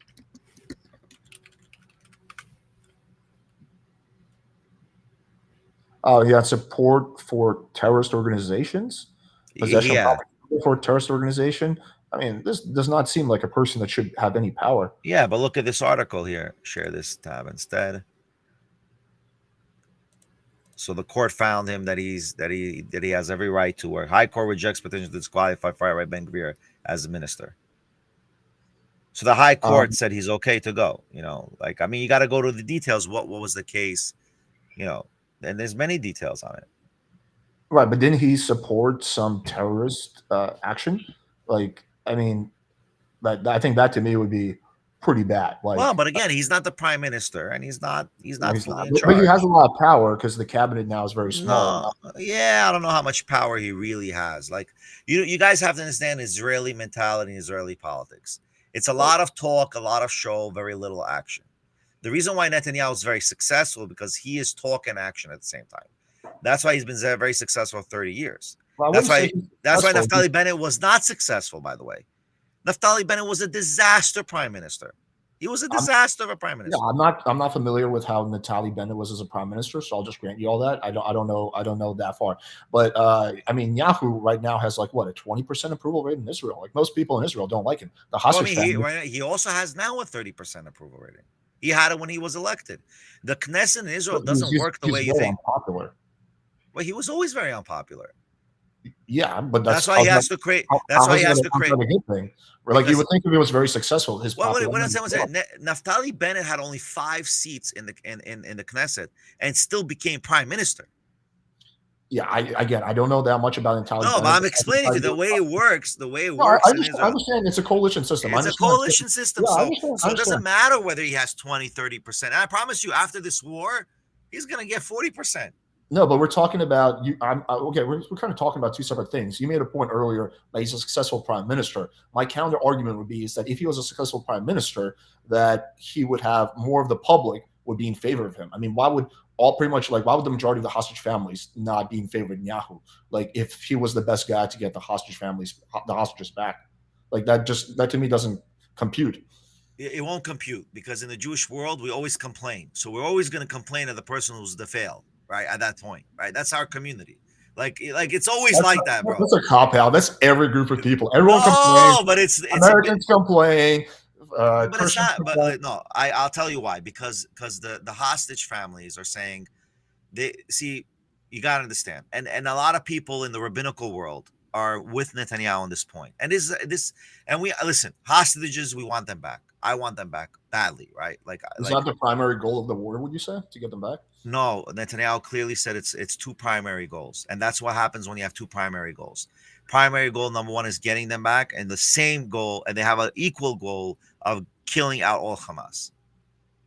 From what I've seen, I think Smotrich is the only one that's ever said publicly getting your hostages back is not our number one goal. But Netanyahu, when he's done interviews, he's always says that getting the hostages back is the main goal. We're just in this to get the hostages back. No, he said I can show you a video. I mean, I can show you the video now if you want. He said well, at least when he does interviews in the recent interview, before when Iran when he said that he was going to go into Hezbollah, right? He basically said that there's a two primary goals. And these are two primary goals equal to each other. Goal number one is to get the hostages back, and goal number two is to actually wipe out Hamas and get rid of this terror network. Because you have to understand, the Jewish, like right now, I can't go to Israel to visit Israel. Like it's impossible. You're going to spend time there, burn your money. You're going to go to these bomb shelters every like hour or two. Like people have no. One of my friends lives there. Yeah, it's not every hour or two, but it happens a lot. Yeah, but listen, how you're doing shopping, you're doing a business deal. All of a sudden, you have this alert. You got to go to the bomb shelter. Like it's a disruptive. I know. It's very disruptive. That's why I'm in big favor of this war being over. So that I'm also in favor of this war being over, but I'm also in favor. Like, listen, you're in war. Let's make this the last war. Like, okay, like do you think, get him out? Get him out. You know. Do you think that Israel's going to be able to get rid of Hamas? I don't know. Because the IDF and it's called the Mossad have come out and made statements that we've accomplished all that we're going to accomplish in this war. There's nothing else we can do in Gaza. They've come out and said that, the IDF themselves. You mean Shin Bet also? Shin Bet, right? The Mossad is more CIA. So if it's not something that is you guys can do, then what is the point of keeping the war going? Well, they're going to keep the war going because of the other front in Hezbollah. It's not necessarily. No, I'm not talking about Lebanon. I'm talking about Gaza. Well, you have to keep the security there for now. I think they're going to keep security there for a while, and but I think Israel is going to be part of the rebuilding of Gaza. That's what they want to be part of. But if your own army says that you can't accomplish anything more, and we need a ceasefire as a war, but not necessarily as a military presence. But why would the IDF come out in favor of the ceasefire deal that was going around like a month ago? Like why would Depends. I don't know what the details of that. Well, I think the reason is pretty. I think. By the way, a lot of people say about these ceasefire deals, right? But we never get the full details of those deals, right? We don't know. We're not privy to those details. And I always tell people we don't know the behind the scenes, what's going on in intelligence. Like a lot of people comment, and we really don't know about the details of why and how they're moving there. You know, maybe you will make the same decision if you would know. right? Well, we know some things, right? You're correct. We don't know everything, and that's why they call it the fog But of can war. you make? Yeah, but can you make? Can we make true? Well, Can we we make know. true analysis with just some information, Well, not sure. We know that holistic information? we know that Israel assassinated the top guy that was negotiating the Oh ceasefire. yeah, because they announced it. They announced it. Right, but so how is that going to help the negotiation ceasefire? No, because they said that guy did not want to give the hostages back. But then even America, like you have the CIA director, his last name is Burns, who was sent to negotiate. Even he said, like, I don't know what's going on. Like we agreed on everything, and then Israel pulled out of the deal. Like even the head of the CIA, or maybe he wasn't head. Well, again, you have to understand this intelligence that Israel has is much greater than the CIA. They don't have people, and they've admitted it. The No, army but has. I'm saying the what's his name, Burns, the CIA director. He was involved in the. I don't trust those CIA. I don't trust anyone in leadership in any of these departments. So I already see between you and me. I already see what they've done to Trump, and I think that was a big disservice for us as a country. I don't that's care a whole debate we can get into. No, I don't care if you. I don't care if you believe in Trump or not. Whoever's the president, it's their job to aid the president, right? Not to make him the enemy. I like Obama. I have nothing against Obama. He's a cool guy. I look at Obama like, man, this guy's cool. Like if Obama would be running, I'll probably vote for Obama over Trump. Honestly, between me and you, whether people like it or not in my community, listen, I like intelligent people. I'm not saying Trump is not intelligent, but if you compare the intelligence level, I think Obama is a little bit smarter. Course. You know what I mean? I think he's a bit smarter. I think he knows how to govern and he has more style when he talks to people. He can put you down and put you up at the same time, Obama. But Trump, if he puts you down, he puts you down. If he puts you up, he puts you up. Like there's no balance, But and again, I voted for Trump because he's a businessman. I'm not gonna hide with the whole Benghazi issue with Hillary Clinton. I was really disgusted by it. Like, you don't leave American soldiers out to fend for themselves. Whether it's your fault or not your fault, the fact that you tried to hide something shows guilt, in my opinion. You know what I mean? Okay. Yeah, I mean, we can. We can talk about this another time. That's a great part two discussion because I disagree with everything you just said. But I feel like if we open up this can of worms, we'll never circle back. No, whatever. Let's get back to Israel. Let's get back to Israel. So, I mean, we were talking about the ceasefire. Like, why would the IDF come out in favor of the ceasefire, right? Well, I think for two reasons. Number one is they analyze that there's nothing more militarily we can accomplish. Like we've already basically, destroyed the Hamas battalions. And then as soon as we pull out an area, they reformat, right? We're already done. It's an insurgency war at this point, just like America fought for 20 years. That's the first thing. I think the second thing is it's the best chance of getting the remaining hostages back. Like the one time that Israel got the most amount of hostages back was when there was that temporary ceasefire, right? I think that if I was Israeli, my number one goal would be to get the hostages back, especially if I was one of the hostage families. So if we look at it like this, right? Like the hostages have been killed by the Hamas. They've also been killed by the IDF. We saw two of them get shot, like with our own eyes. So if the goal is to get the hostages back, it's an important goal. Let me ask you a question. Why not do a ceasefire? Very simple. I'll tell you why. I will give you the best answer in the world. In any mafia person, right? In all history we have in America, the mafios, right? Al Capone, all that. Do they ever leave the witnesses alive? Do they ever leave the witnesses alive? No, but I fail to see how that's analogous. Because they will never release the hostages because they don't want witness testimony. What they saw when they but they already released 100 of them when they were. But they didn't realize how much. Listen, they thought that their brainwashing worked on the Israeli hostages, but all those women went out. Did you see all the interviews that they went out? How many of them were raped? How they reported rape? They reported demolishing what was going on. All the more reason to get them out. But the opposite. But that's why they wouldn't release them. That's why they went and did. That's why they went. That's why they did that incursion to save the other 6 hostages, and they killed them before. So why would you not just call Hamas? And by the way, I heard some of them were beheaded. By the way, why would you not just call Hamas's bluff? Like Hamas says, yeah, I agree. That would be disgusting. You can't. What are you calling a bluff to who? It's like saying let's do business with a mafia guy who will kill you. Let me explain this. Okay, all right, go ahead.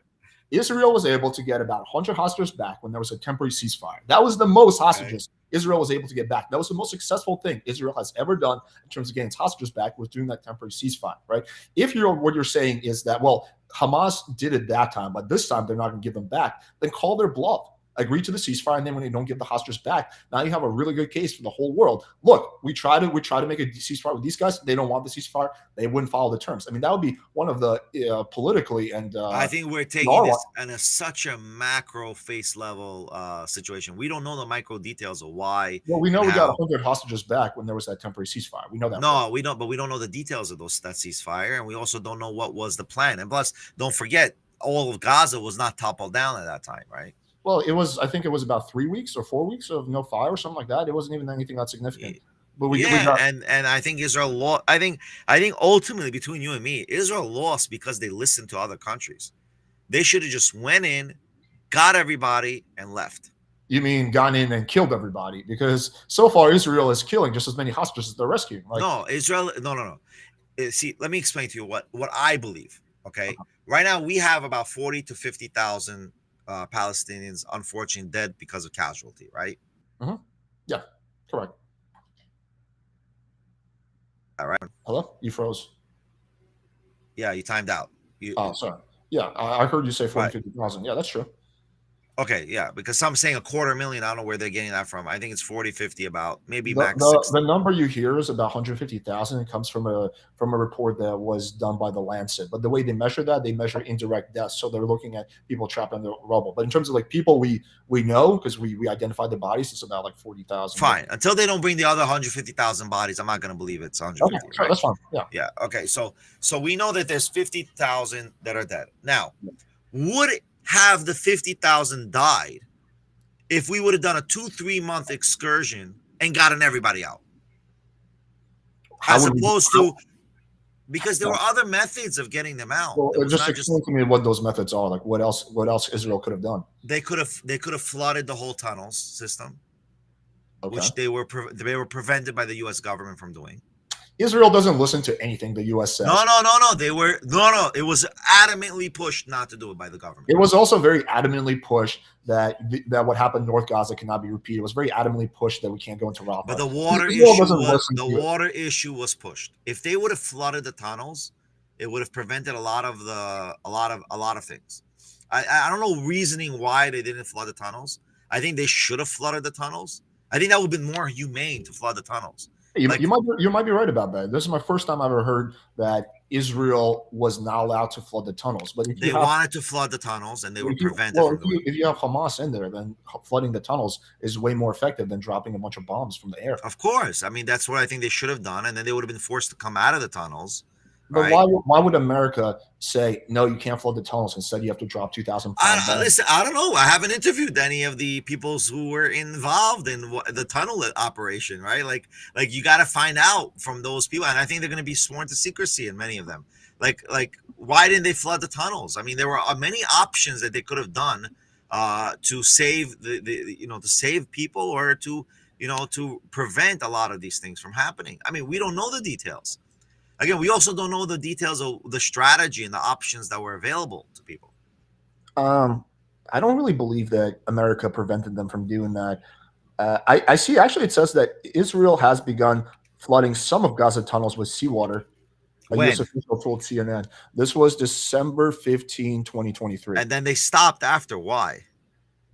I don't think that if the IDF and Netanyahu believe that this is something that can help them, that they will listen to America. They've ignored America at every other step of the way. I don't think Biden has that much power over Netanyahu and the Israeli government. 1 second.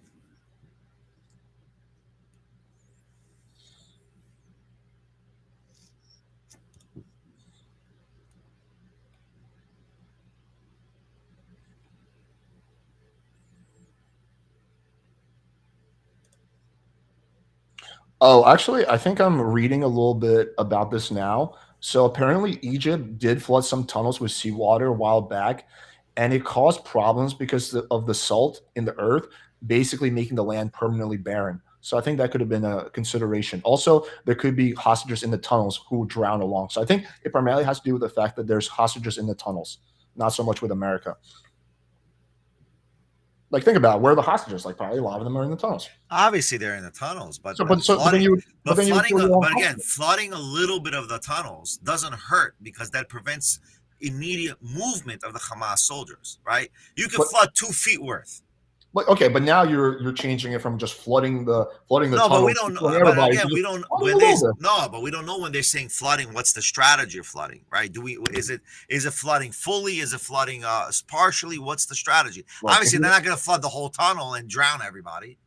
okay, that's what it sounded like you were saying. Look, if you want to No, flood no, the no. I mean, if, when I say flooding, you're not going to flood it completely. That's it. You're all dead. No, that's not the okay, idea. so if you want The to idea flood, is you flood it like, let's say, a foot or two. yeah, I that's mean, fine. But I don't think that would have changed the outcome of the war if you flooded like a foot or two.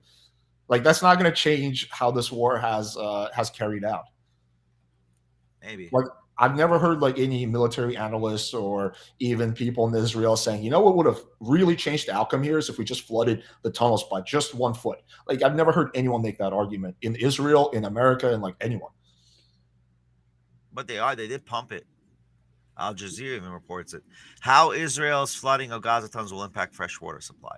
Yeah, but it seems like that didn't really make a difference, or at least Yeah, but if it worked, why stop it? well, maybe because they realized if they flooded more, then the hostages would die, right? Or maybe Because that's the way they got the hostages freed, because they started to flood the tunnels and they gave the hostages because of that. But now, since you blew up all the tunnels, there's nothing more to flood. well, I mean, Israel got the most amount of hostages back when they did that temporary ceasefire. So Yeah, but that was after December. That was not during December. That was after the flooding. So you think that the reason that Israel got the hostages back wasn't a temporary ceasefire, but was because they flooded the tunnels a little bit? Yeah, I think so. Makes sense. Because Really? if you flood the tunnels, why not? Because they came out. That's what I'm thinking. Because if you read, listen, you got to also connect news reports from here and there, right? Like you got to figure out, okay, they flooded the tunnels, and then all of a sudden, a month later, the hostages are released, right? Don't you think that could be a coincidence? They were also bombing the shit out of Gaza City. Like, can we say that because they were bombing out of Gaza City, that's why they got the hostages back? They got the hostages back because there was a temporary ceasefire. It happened right after the ceasefire.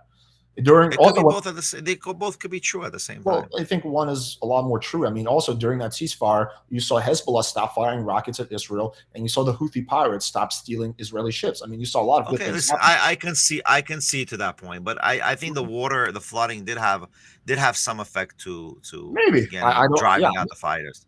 maybe it did, but you still have Hamas, insurgents in Israel, and I just what Israel's doing right now isn't going to end Hamas. Like America could not end the Taliban. America is the strongest military on the planet. We spent 20 years doing it. You guys have what? I don't think there's Time an to end the war. intent to end Exactly. the war. I don't think there's an intent Yeah. because I'll tell you why. Because the Israeli peoples are fed up with constant war. So in their mind, and the mind of an Israeli person is, let's finish this now, then have another war later. Well, I mean, we saw mass protests in Israel after the latest ceasefire deal didn't go through. I mean, all those people were protesting. What's the mass protest? 50,000 people, 20,000 people? That's nothing. I think it was a lot more than that. I mean, the majority of it, the polls show the majority of Israelis believe in the war, that it should be finished. But also the majority of Israelis want the hostages back. They think that's the main goal. Okay, so again, they want both. People want both. I mean, like. But what if you have to pick one? What if you have to pick either getting the hostages back or keeping the war going? Let's say those are mutually exclusive. Which one? So the question is, if the war going will prevent 100,000 people from dying, then yes, then the war has to go. But it would be the 100,000. Okay, let me just ask the question like this. Let's say from an Israeli person's perspective, you're given two options, right? This is just a hypothetical. Option one, the war keeps going, right? Option two, the war stops right now, and you don't finish your goal, maybe, but you get all the hostages back. Which of these do you think most Israelis would pick? The war going. You really think so? They wouldn't pick because I don't think people believe all the hostages are alive. No, we know all of them are not alive, but there's some that are alive. Okay, so what's the number? Well, for example, I'll give you an example. If the war did not continue and the Israeli government did not attack Hezbollah, right? Hezbollah already found tunnel networks in the southern part of Lebanon. They already found Hezbollah is different than one second. They found no. Listen for a second. They found media of Hezbollah planning to do an October 7th repeat on October 7th. They had intelligence of that. They found it literally. That's why they started to attack Israel. Why did they wait 9 months for it to happen? Like a whole year almost from Hezbollah when they started. Why did they take all these actions? Because they had information and they found the details. They found booklets of strategy of how to get to the northern area and start attacking these homes the same way they want to do another October 7th. I mean, and remember, Abbas said we're going to do an October 7th. Abbas or one of the other gang members over there, they said they're going to do another October 7th, another October 7th. Every time they're going to try to do an October 7th. So there's already an intent to continuously do it. So it's not necessarily about the 100 hostages only. It's about, what about the future 1,000 hostages or 100,000 hostages? You can, hang on. I mean, you're forgetting 1,200 people murdered, right? Plus 7,000 people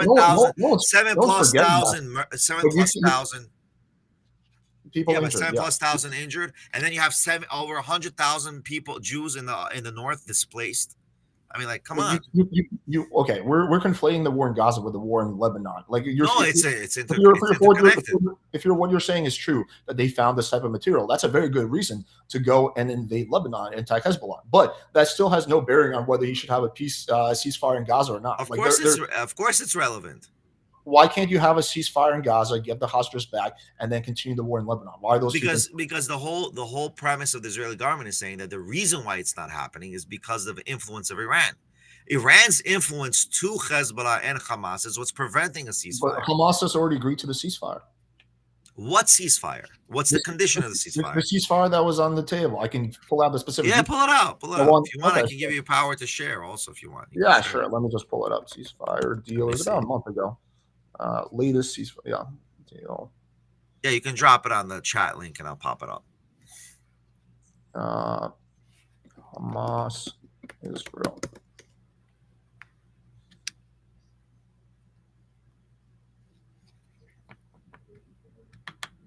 Like the fixation of the ceasefire, I think it's ridiculous. Israel is not going to go to a ceasefire. Well, you want to get the hostages back, man. I think if I was an Israeli, just as a human person, to me, getting the 100 innocent hostages who were suffering. What about the people who will die tomorrow? They're not mutually exclusive, though. By the way, do you know there's an event? One of the chief rabbis, like I told you, the chief rabbi was Rabbi Avadia Yosef, right? When Gush Kativ was given to the Gazans, right? In 2013? No, 2009 maybe. 2000. When was it? 2000. Let me look it up.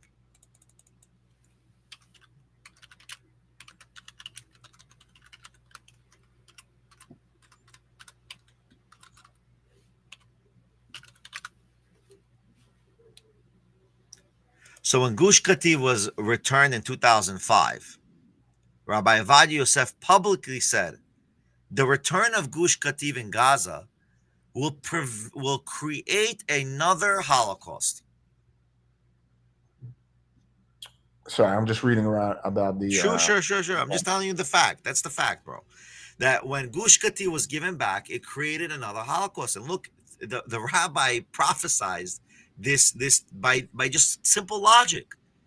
You know what's so funny? They want Israel and they want to live in Israel, but they won't let Jews live in Gaza or the West Bank. I agree with you. That's an issue. You're not gonna. You don't need to convince me that Hamas is fucked up, right? Like I understand. But, so I don't know. Like you're trying to say, oh, let's make a deal with Al Capone. Let's make a deal. Well, Kareem said about the media, right? Where we pay jizya, we pay a tax. Oh, you're paying a tax for protection. Oh, they're mafia cartel. We make peace with our enemies, not our friends. I mean, America made a deal with the Taliban. The Taliban are not our friends. Like that's how deals are. You don't need to make deals. Oh yeah, look at that peace deal. 13 soldiers murdered in come on. Well, yeah, that's Trump negotiated that deal. It wasn't the best deal, but he made the best deal. When Trump made the deal, no one was ever killed. It's when Biden pulled out, 13 soldiers died. Biden pulled out. He was president. He pulled out. Come on. That's not what you're saying. Is not factually correct. It is factual. What's the fact that you have? I'll just quickly clarify this. So, Trump was the one that agreed to the deal. It was called the Doha Accords, and the problem with that was that the Afghanistan government was cut out of the negotiating process. It was Trump and Abdullah, who's the head guy for the Taliban, and they agreed to a timetable. That timetable didn't really kick in until after Trump left office. So all Biden did was follow through on a plan that was already negotiated. Now, you can make an argument that Biden should have thrown out that deal, right? And that's a fair argument. But all Biden did was follow through on Pompeo a deal that Trump made. explains, and people who were involved, people who were business people were involved, and other there was a stage of withdrawal. Stages. Listen, you can't tell me, but Biden pulled out immediately all the soldiers without protection. Come on. All he did was follow the timetable that Trump agreed on. No, he did not. No, he did not. There's a reason why the Inspector General. Okay, you know what we're gonna do? We're gonna do another podcast. Okay. And we're gonna do the timeline. Okay, we're gonna do the time. We'll read the actual deal. Let's prep this. Okay, let's do a podcast where we actually prep the withdrawal of Afghanistan. I mean, I know Biden is not running. But whatever it is, it's not necessarily relevant. But I want to show people how you really analyze fact, right? Like, because a lot of people say fact, and we don't know the facts, right? Yeah, we can just read the Inspector General report. But you can't disagree of public fact, right? Let's say it's like written down. This is what was supposed to happen, and they did the opposite of what was supposed to happen. Correct or not? If that is the case, but he did not do the opposite. If that is, but we don't know if that's the case. Let's open the paper. We have the Inspector General report, but yeah, sure, we can. I don't care about this. Listen, I don't care about the Inspector. Let's read the report. Let's see what it actually says. Okay, sure, I'll be happy to do that. Yeah, because listen, all that is nonsensical in the sense, like, yeah, but you could do that. Like, I don't believe in philosophy. Like, life is not philosophical. Nothing. No, philosophy in the sense that life is philosophical. There's reality. No, you punch someone in the face, he's going to get a black and blue mark. He's going to fight you back, right? He's going to protect himself. But to say, oh, he punched you in the face because of the way he looked at you, and therefore he's justified to punch you in the face because you looked at him wrong. That's nonsensical. That's philosophical nonsense. Okay, like Karim said, the Western civilizations made the Arabs be murderers. I don't know what he meant, but made the Arabs the way they are now. No, that's ridiculous. The Arab culture is broken up in so many segments: Sunnis and Shia, whatever the other group. What's the other group? The Sunnis and the Shia. Yeah, Shiites, right? They have themselves quarrels amongst themselves. Who's the true follower of Muhammad? Yeah.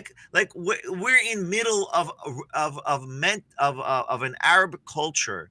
That's why I said this is not a religious war. That's always been my position. No, but it is for the Muslims, for the Arabs in the Palestinian state, it is. Those who are in control now. Jordan is an Arab state that helped shoot down missiles that came from Iran. I'm talking about right now Hamas and Hezbollah and the Islamic regime of Khomeini. They are purely fighting a religious war. They are, in their mind, it's a religious war. People have to get that clear. That's fact. I don't know if that's actually I think that contributes. It is.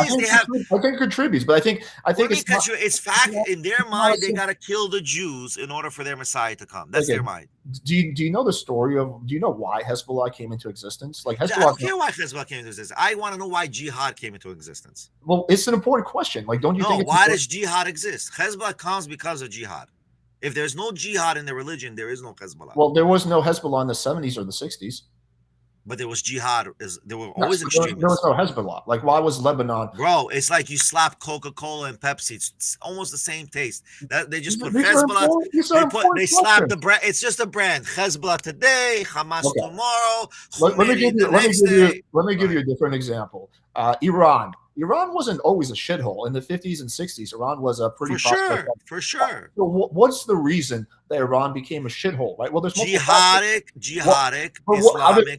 How did America contribute to that? I mean, we did overthrow. Forget how America contributed to that. That's an important question. What's that? You can only contribute to something when it exists, right?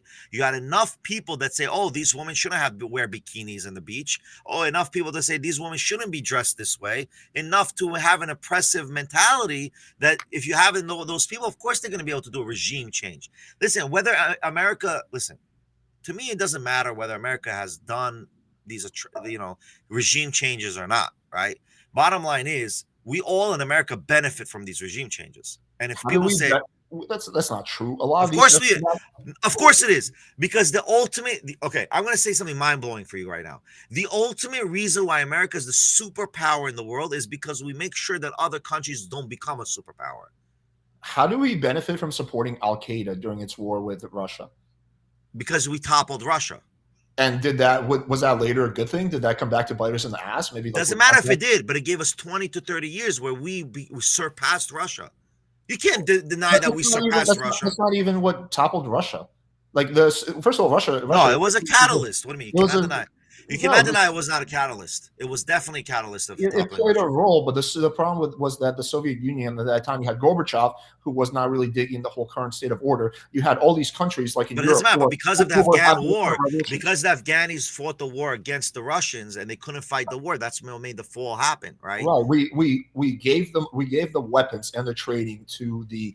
It doesn't matter. But it is. But America won. America won, and we have as Americans. And then we lost on 9/11. Okay, but did you ever see the documentary 9/11? Silverstein, who owned the Twin Towers lease, right, was obligated to pay $2 billion. Do you know for what? To remove all the asbestos used in building the building. That's just non sequitur. That has nothing to do with this discussion. No, it has everything to do with it. So when 9/11 happened, he did not have to pay that $2 billion. He got $10 billion to rebuild the Freedom Towers. Now, in addition, all what happened from 9/11 made people richer and more successful, and made America the superpower of the world. Do you think 9/11 was a good thing for America long term? It was not a good thing, but okay. So then why are we defending it? Because it solidified 30 years of a superpower, and everybody's struggling to become a superpower. China right now, because of BRICS and cryptocurrency, is trying to become a superpower. You don't understand right now. There's no war. We're in a world war. 9/11 was horrible for the U.S. It caused 3,000 people to die. It caused thousands. Yes, in deaths, of course, but not economically. Also, it was also a catalyst for America to invade Iraq, which was also a massive disaster, which played a role in why our national debt is so high and why we had the collapse in 2000. We have no national debt. The national debt is debt to ourselves. We are paying our own money back. Well, sort of, but we also own it to other countries. About 20-30%. Yeah, we're never going to pay these other countries back. But okay. By the way, I'll give you an example in the real estate world. Okay, in the real estate world, we know for the past 15 years since Obama was president and Bush, right? Anyone who was a Chinese investor had a right to buy buildings at a discount and had tax incentives. The reason why they had those tax incentives is not to pay the Chinese back. So they got these right. They said, okay, Chinese, come and develop in our country, in the U.S., and we'll give you tax abatement. Those tax abatements were paid back to Chinese government money borrowed. There's many things you don't know in the business world. Maybe you do know, maybe you don't know. This is not purely a business thing. This is America is doing this politically to keep the dollar, the super money in the world. Do you think 9/11 was a predominantly horrible thing for America? Depends what you mean by predominantly. Like 95%, 99% bad. It's 100% bad. Well, it sounds like you're making. No, but the reality, but the realistic result was it benefited America.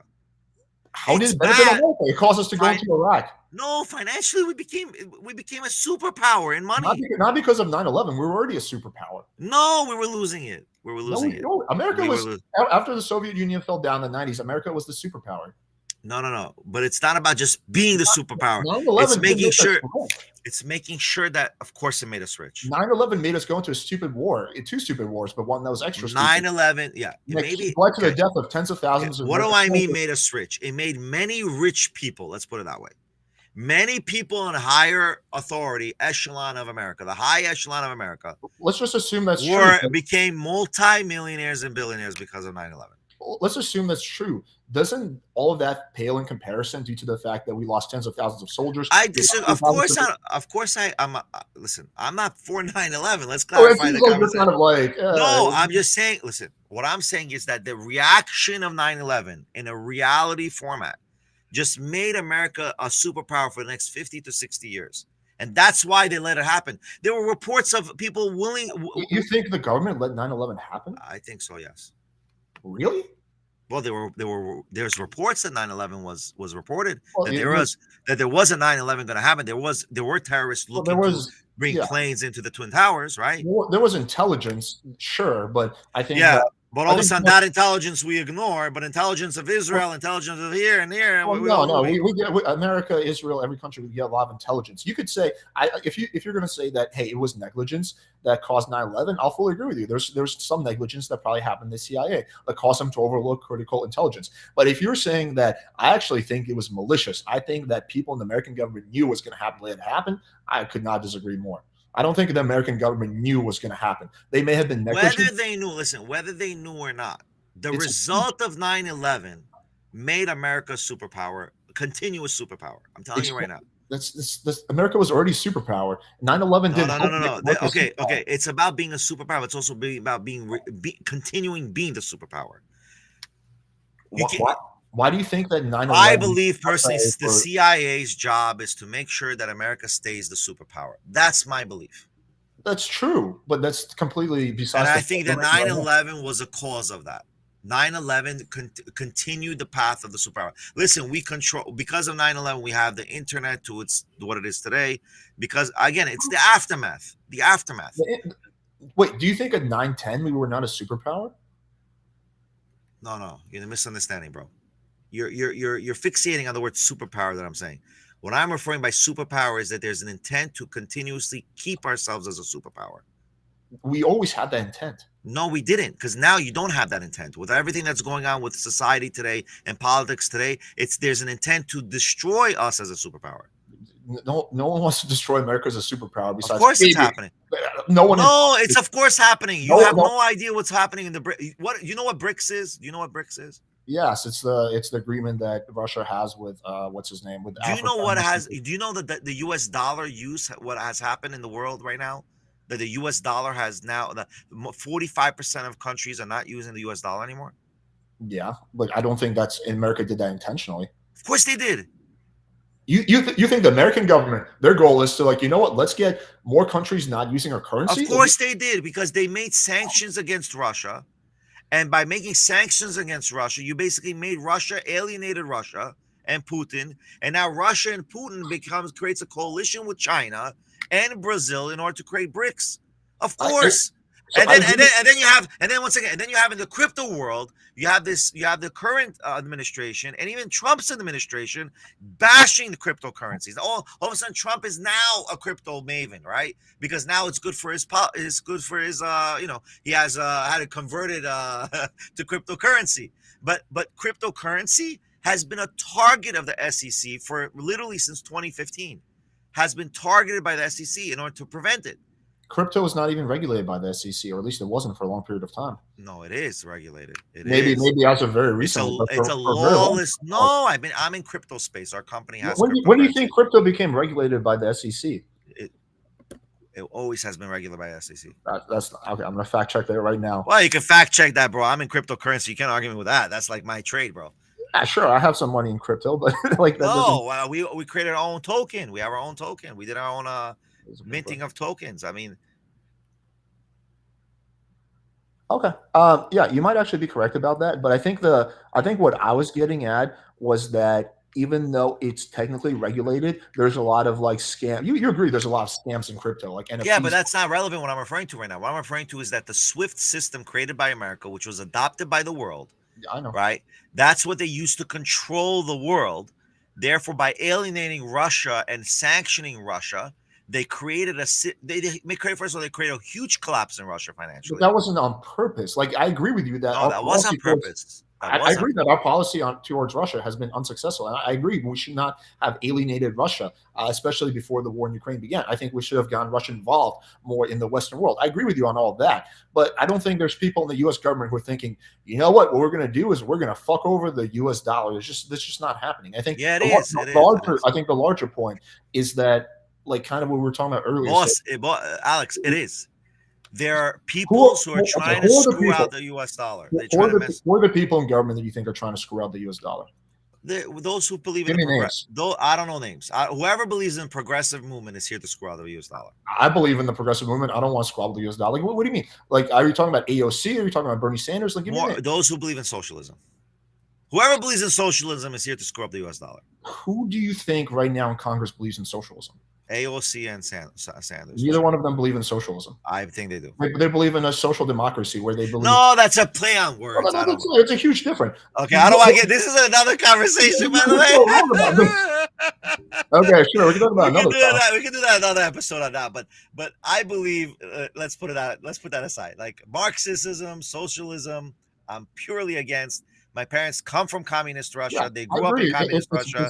It's not good. That's all bad stuff. But there's no one in Congress right now who's like a full-on communist or socialist. The most we have is social democrats. People. Well, AOC. By the way, you know most Democrats believes in capitalism. I want to just mention this point, and we can discuss this after, right? Okay. But just to give you, and we should do homework on this as well, because the Democratic Party, there's a new bill for cryptocurrency that came out, right? And for exchanges and so forth, so forth. But the Democratic Party was by half, at least the half of Congress who are Democrats have voted against the crypto bill. So you could already understand what's going on with cryptocurrency. America should have been the first country to adopt cryptocurrency. For some reason, it's lagging in cryptocurrencies. It's lagging. You have companies like Coinbase, Gemini, and a few other companies creating a USD-backed cryptocurrency. You know, this should be done by the government, and the government is going to eventually do it. They're going to do a cryptocurrency when there's a new administration, but it's for sure not going to happen in the Biden administration. And for sure, many Democrats are against cryptocurrency because cryptocurrency can be traced. There was a congressional hearing. I don't remember when, but it was in the Trump term where they were talking a lot about pedophilia and capturing human traffickers, and they actually found human traffickers via Bitcoin because they were able to trace the transactions. Isn't the whole point with Bitcoin that you can't trace it? Yes, but because the SEC requires KYC, know your customer, and you have to give your information. So when you have one person, you already can track the people from there. So if you get one guy, you already know, okay, where did you send this Bitcoin? Oh, this guy gave me this address. Okay, who's the guy? Then you can already trace from the website with a WhatsApp through his phone. You can already trace the numbers, and you already get access to all the data of where all this money went to. You just need one guy. Let me make this point. We can have a whole crypto debate another time. All right, sure. I have mixed feelings on crypto. I'm not against it, but I think that I have mixed feelings about it.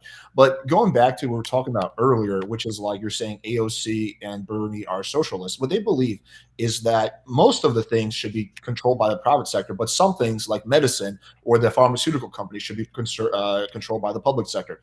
That's not socialism. That's social democracy. But how's that success? That was not successful. The only person who's being very successful and do that is Mark Cuban, where he created a new company that gives. We're talking about it's such a separate thing, but let me just finish this point, please. So they're not socialists, but that's even going back to the earlier point, because we're jumping around like so many different topics. Is that I think the problem with kind of like the mindset is that you have to be able to learn from history so you don't make the same mistakes you made. And America made a big mistake by toppling the Iranian government. It came back to bite us in the ass. America made a big mistake by supporting the Taliban. And why do you think America did that? We have to finish. But why do you think America did that? What was the purpose in your mind why America took down the Iranian Iran government? Or for Al Qaeda? Which one? Let's take Iran first. Because the guy who was in charge nationalized the oil industry. And how was that bad for America? Because that means that if they nationalize it, American companies can't make money from oil in Iran. And now they're making the money? No. Like I said, it came back to bite them in the ass. No, but did they make the money when they changed the regime back then? So they changed the regime to they propped up someone who was corrupt, and then that person got overthrown later. By Khomeini? By Khomeini, yes. Okay. But the whole cycle started with America overthrowing the legitimate government of Iran at that time, which Iran was a fairly progressive country. But it doesn't take away my theory of the intent that the whole purpose of CIA is in order to keep America as a superpower. Whether the future, you know, in hindsight, is 2020, right? With you. I agree with you. The goal of the CIA is to make America a superpower. There's no disagreement for me on that. But that's besides keeping America as a superpower. Keeping whatever. But that's besides the point. That we need to learn from historical mistakes. Like I think that a big part of the reason that I heard the pro-Israel argument is like, hey, we learned from Nazi Germany. Like we learned that if we surrender all power, we could be holocausted, right? And that's an important lesson from history. And just like America also needs to learn, so we don't have another war in Iraq. Like we realize that this kind of war against insurgents is bad. All we did right now is Iraq is basically a proxy of Iran. Like our war in Iraq was a massive failure, which by the way, Netanyahu was in big favor of that. Just a fun fact. That I know. Yeah. I saw the congressional hearing on that. So we need to be able to learn from history. We can't just say like, oh, well, that's what it is now. Like you have to be able to learn from history. Well, agree, no doubt. But I will also tell you one thing. I don't think human people are prophets, right? You can have it. No, what I mean by that, by when they went to Iraq and fought the war in Iraq, let's make it clear. Saddam Hussein was not a saint, right? No, he was a horrible person, but very horrible. And then if you read and if you watch the documentaries of who his son was, he was an even worse person. Yeah, he was murdering people, torturing people, raping women. This guy was worse than a Hitler. He was worse than the Scottish Hitler. Overall, the war in Iraq was a horrible idea, right? Overall. Yes, overall, of course, it was a horrible idea, no doubt. But what I mean by but it happened, right? That's the fact. Right? But yeah, we made a mistake, but we need to learn from that mistake so we don't make that mistake. But again, was it a mistake? I mean, it was absolutely. You said it was a horrible idea, so therefore it was a mistake. No, horrible. Not every horrible idea is a horrible mistake, right? You don't think the war in Iraq was a mistake? I mean, right now you have Iraq controlled by Iran, essentially. How is it not a mistake? Because I'll tell you why. Because if you would have had that other person, his son, take over, right? Because obviously, if let's say there would have been no war, Saddam Hussein would have been dead by old age, right? And then you would have his son taking over. It was never going to be the older son. It was going to be the younger son. But we don't know. It was going to. You know, yeah. What do you mean? The murderer's son or the non-murderer's son? The non-murderer's son. Yeah. And then he will not get murdered by his brother, right? That will never happen. Theoretically, it's possible. What do you mean theoretically? It's most likely possible. But like the younger son. That's most likely possible. The one who kills and murders is going to his younger brother to. Let's just say that you're right, and the older son would have taken. All right, let's take that. Even if that happens, the war in Iraq was still a massive disaster. Yeah, but then there still would have been a war in Iraq. Maybe not. We support a lot of horrible regimes that do horrible things to their people. But we don't always get involved. What I'm trying to say is, yes, it's a mistake of the path that we took and how we took it. But it's not necessarily a mistake that we had the war in order to save people in the whole in the macro aspect of things. Because we don't know the circumstances. Yeah, but we don't know the potential circumstances that what would happen if there would have been no war in Iraq, right? It would 99.9% chance it would have been a lot better than what we have now. We have that I disagree with you. I think it will be 50-50. I think it will be 50-50. We know. Okay, we have. Let's see.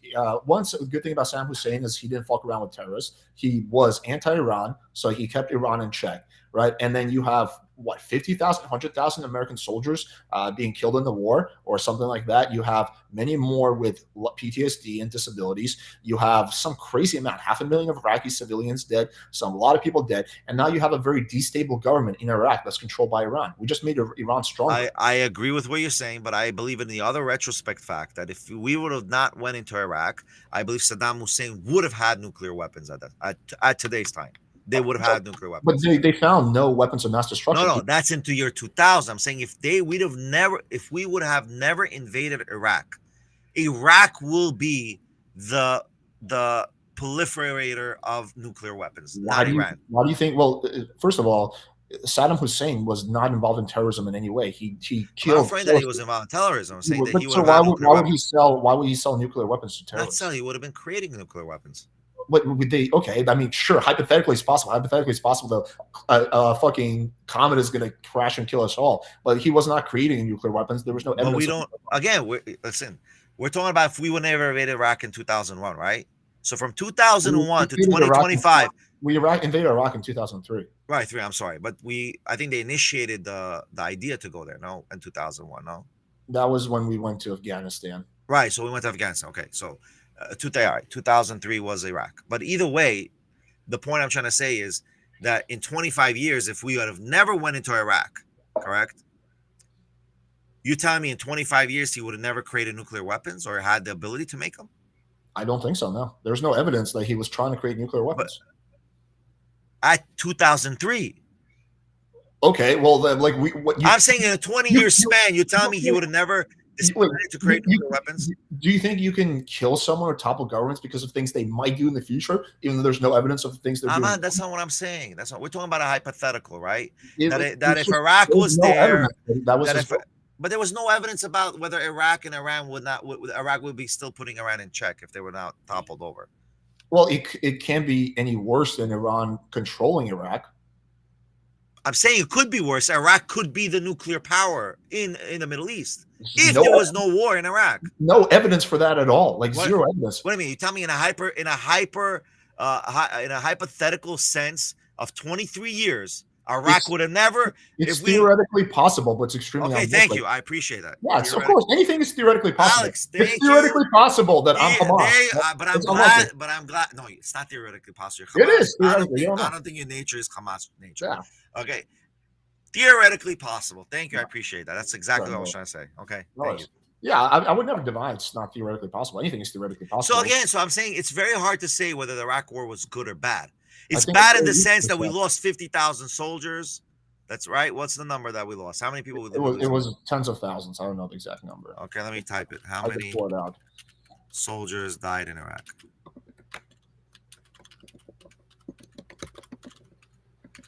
Should be a number. I believe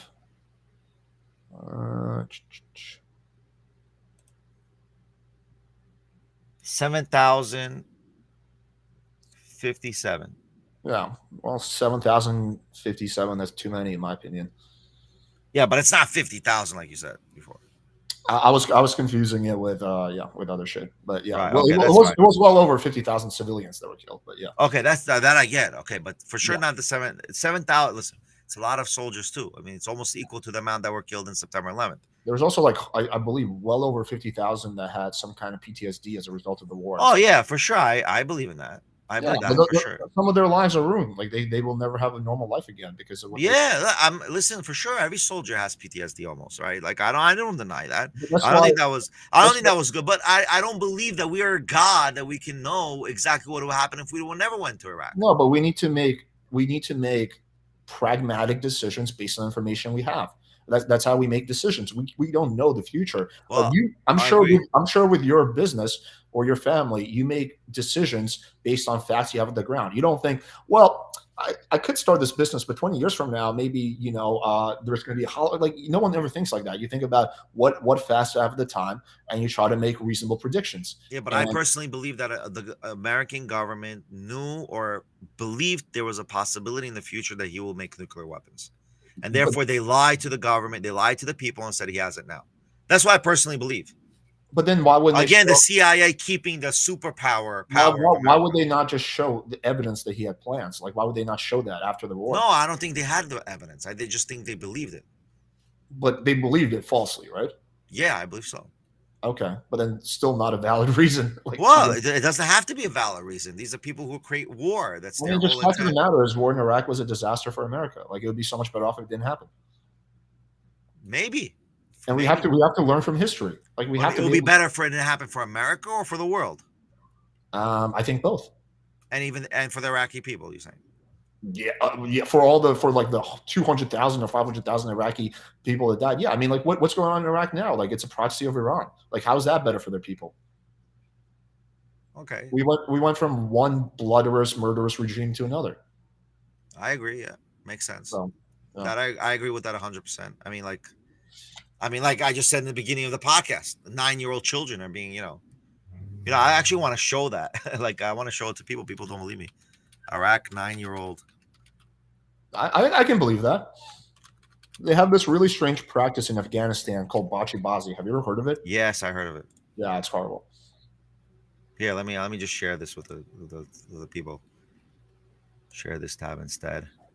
Iraq amended personal status law can make 9-year-old brides at 9-year-old brides. At 9-year-old, a girl should be in primary school.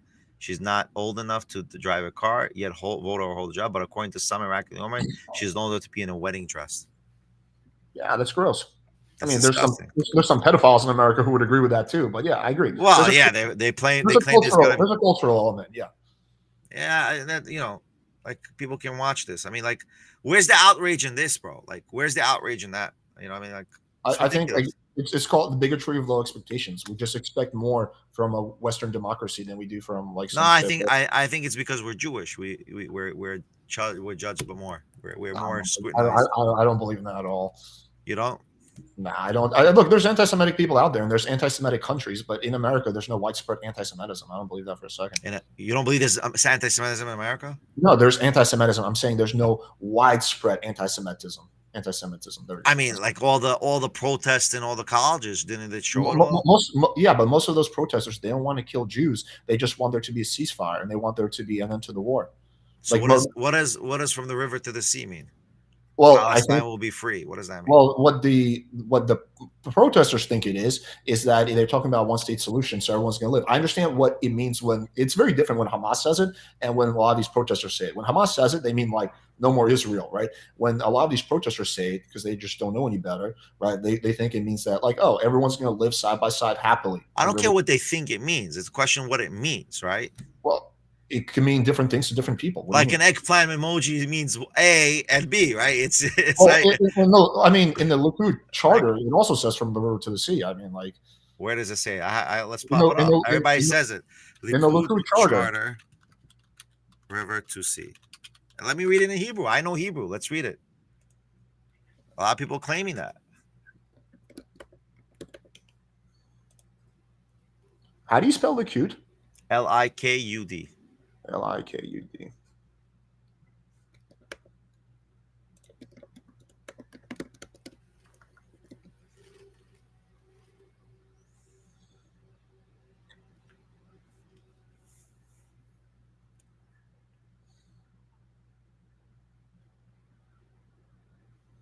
I mean, I'm on the Likud website. I don't see. I don't think you're going to find it on their website. So where are you getting it from? I mean, like the Likud charter? Sure, yeah. So I can pull it off from, let's see, the Nation. Let me pull this up.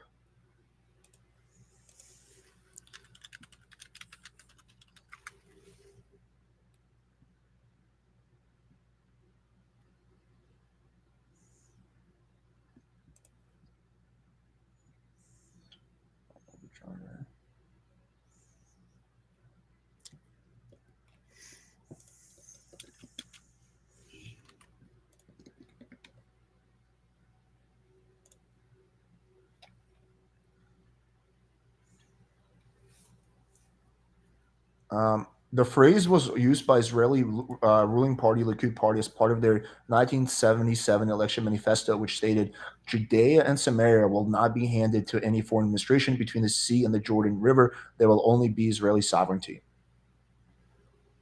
That means nothing from river. That's not means, at all river to the sea, bro. That is such a made up. What do you think they mean when they say that? They mean that the current state of Israel, as of now, will not be given over. There's no 1967 borders. That's what it means. Okay, fair enough. Yeah, I'll grant you the point that Hamas might say it in a more genocidal way. I'm just making the point that expression. No, but this is very important because everybody's quoting this point, and it's not what it says in the Likud charter. That's not what it means. That's not at all what it means. It doesn't mean that they're going to murder every Palestinian, but it doesn't mean that there will be no one else living on that land besides Israelis. What do you mean by that?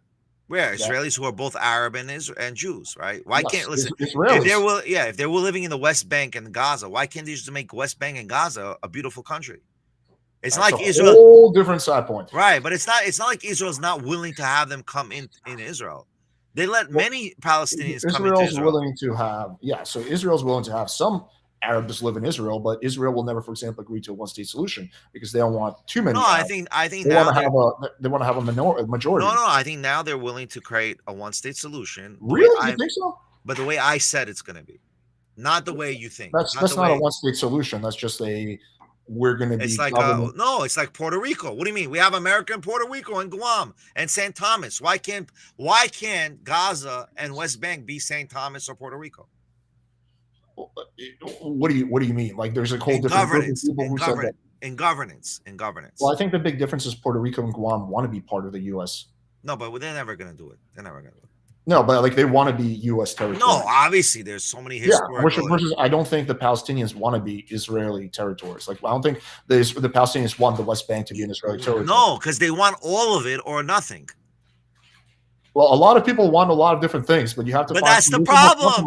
They no, listen. no. You know, I'll tell you what I told. The PLO's position is that they will negotiate a two-state solution where they get some of their land, not other lands. I'll tell you what I told Adam when we were hanging out after the show. I said, Adam, you know what it is?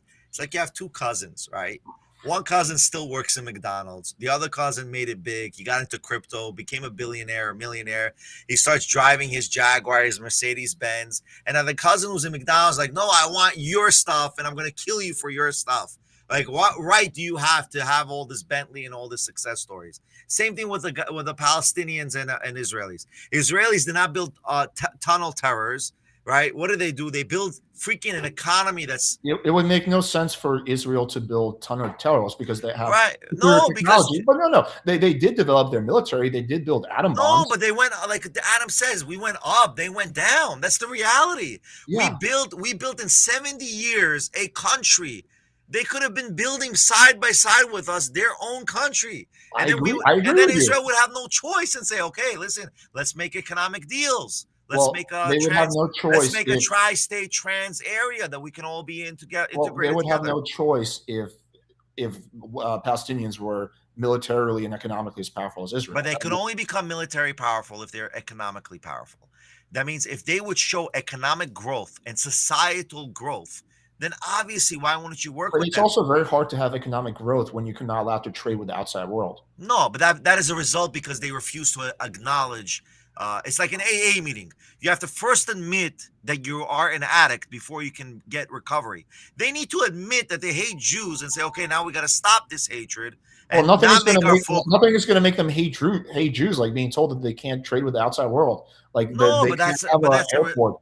But again, I agree that they should be able to trade. There's no doubt. But you have to understand where the PTSD well, that's a huge part of why they're but where does it come from? It comes from because of the fact that they finance terror. What do you mean? When was the trade embargo? Let's Google it. Let's Google. As far as I'm familiar, Hamas came into existence. I mean, Israel pulled out of Gaza in 2004. Hamas came into existence in 2005. I believe in 2004 they were not allowed to have airports or ports either. Right? Correct me if I'm wrong on that. No, I'm looking right now. The blockade of Gaza. I know that the Hamas coming into power made things a lot worse. I know that, but so it's in 2014. And from 2000, exports to Israel also resumed in August. No, they were able to trade August 2021 already in Israel. Trade if they don't have an airport or a port? Well, it says they were able to trade in Israel. Trade with Israel, but not the outside world. No, Egypt and Israel. Okay, 2 countries. That's still a lot of countries. If Israel could only trade with Jordan and Egypt, Israel would not be nearly as economically successful as they are now. Yeah, but they haven't proven that they're willing to be economically successful. They're proven that they're only importing weaponry to attack Israelis. Well, how can they prove it if they don't have the chance to trade? I mean, bro, look. It's a multifaceted problem. How much money? Let's Google this. How much money has Hamas received? Billions and billions of dollars. I want to know exact number. It's billions and billions of dollars. But let me just make this one point. I agree with you that it's a multifaceted problem. I agree a big part of the problem is that Hamas doesn't care about the prosperity of its people. I agree that's a huge part of the problem. Right? But we can't also ignore the fact that the conditions that probably caused Hamas to come into existence. And part of that issue is that when you have a country that's very poor, like why is there so much more? Why is it that, for example, Palestinians, when they were allowed to Jordan, were allowed to Egypt? Why did that cause an increase in terrorism strikes in those countries? Like when Palestinians were allowed to go into Jordan, they tried to overthrow the king, right? When they were allowed to go into part of Egypt. So it has nothing to do with just Israel. It's a jihadist mentality. But why are Palestinians more extremist than other types of Arabs? And that's probably that's probably because of the very poor economic conditions, right? Like if you were to give if Gaza was to have a very thriving economy, there would probably be a lot less support for Hamas. I don't believe so. Really? You think that like if I could wave a magic wand before on October 6th and then Gaza goes from being a shithole to being very, very economically prosperous, you think that the support for Hamas would stay the same? Depends if the leadership of Hamas still exists. But just support amongst the people. Possibly it's 50-50. I don't think it's 50-50 at all. I think obviously, if they, I'm not justifying the actions that happened. But I think we No, have I to think it's look at cause and 50-50 effect. because you don't know what ideology can do. I mean, Well, you just don't know. Like, for example, Saudi Arabia is one of the richest countries, right, in the world. Many people living there get like a paid salary from the government, yeah, right? Right. And then you have Wahhabism, which caused 9/11. And everybody's forgetting in 9/11 who was throwing candy and celebrating 9/11. Do you know who they were? there were some Arabs that were doing that. Yeah. No. Which country was doing it the most? Was it Saudi Arabia? I don't think, was it? It was Palestinians. I thought There's you said videos. I thought you said Palestine's not a country. It was Gazans and West Bank. There we go. Gazans. Well, I'm trying to make it so people understand I it. Obviously, I understand. don't believe it's a country, but people got to understand what it is. But for sure, it was Gazans and West Bank and people with the Palestinian flags. You can look. You can watch the videos. Like, I know that. I know that's a fact. so why is everybody like not even registering that in any conversation? Like, I'm registering it. I'm registering it right now. There's a lot of problems that exist. That, like, you have extremism that is higher amongst the Palestinian people than it is higher in any other Arab world. Yeah, Like, which we showed. we have to. we showed in Adam's show. He's like, "What? You guys don't want to see the facts? Like, But come on." we need to also try to figure out why that extremism is the case and how to remove the extremism. Because it's religious based. It's religious based. Even in Israel, when you're too extreme in religion, there's no intelligence and conversation with those type of people. Like you have, for example, the Hasidic Jews who are against Israel, and they're always standing with the Palestinian flags. They're called the Neturei Karta. They're a disgrace because they're extremists. They're learning one specific text without intellect, and they're not able to apply it to reality because they're sitting there and saying as if all Jews should not be even existing there. It's ridiculous. I'm not a fan of any kind of religious extremism. Of course, really true religion has no extremism. That's true as well. I agree with you on that. You know what I mean? That's the problem. Like you got to understand. And I'm sure you see with me, I'm not an extremist, right? Very, very, very fair, very understanding. You seem reasonable. Yeah, I mean, I disagree with a lot of the things you say. But yeah, we're not here to agree. If we're agreeing, then we're the same person. It's not, no such thing as two people who agree with everything. Your beard is a little bit better than mine, but yeah. I'm trying. You got to beat everybody, What is the deal with like people who are like Orthodox Jews having like beards? Is that a requirement? It's not a requirement, but it's like symbolic, and it's also traditional, and it's encouraged, and it's like it's spiritual also. Oh, okay. And by the way, I think if you ever watch Joe Rogan, they said that people who had beards, they're in the war, like most warriors had beards. Yeah. And the reason why is that when you punch the face, it was less for the jaw to crack and break. I think it also keeps you warm if it was a yeah. Well, I don't know. I'm not that warm with the beard, so I don't know. yeah. But for sure, they said there was a whole study made on this, and those who don't have beards, their jaws cracked even more. That's why a lot of MMA fighters have beards now.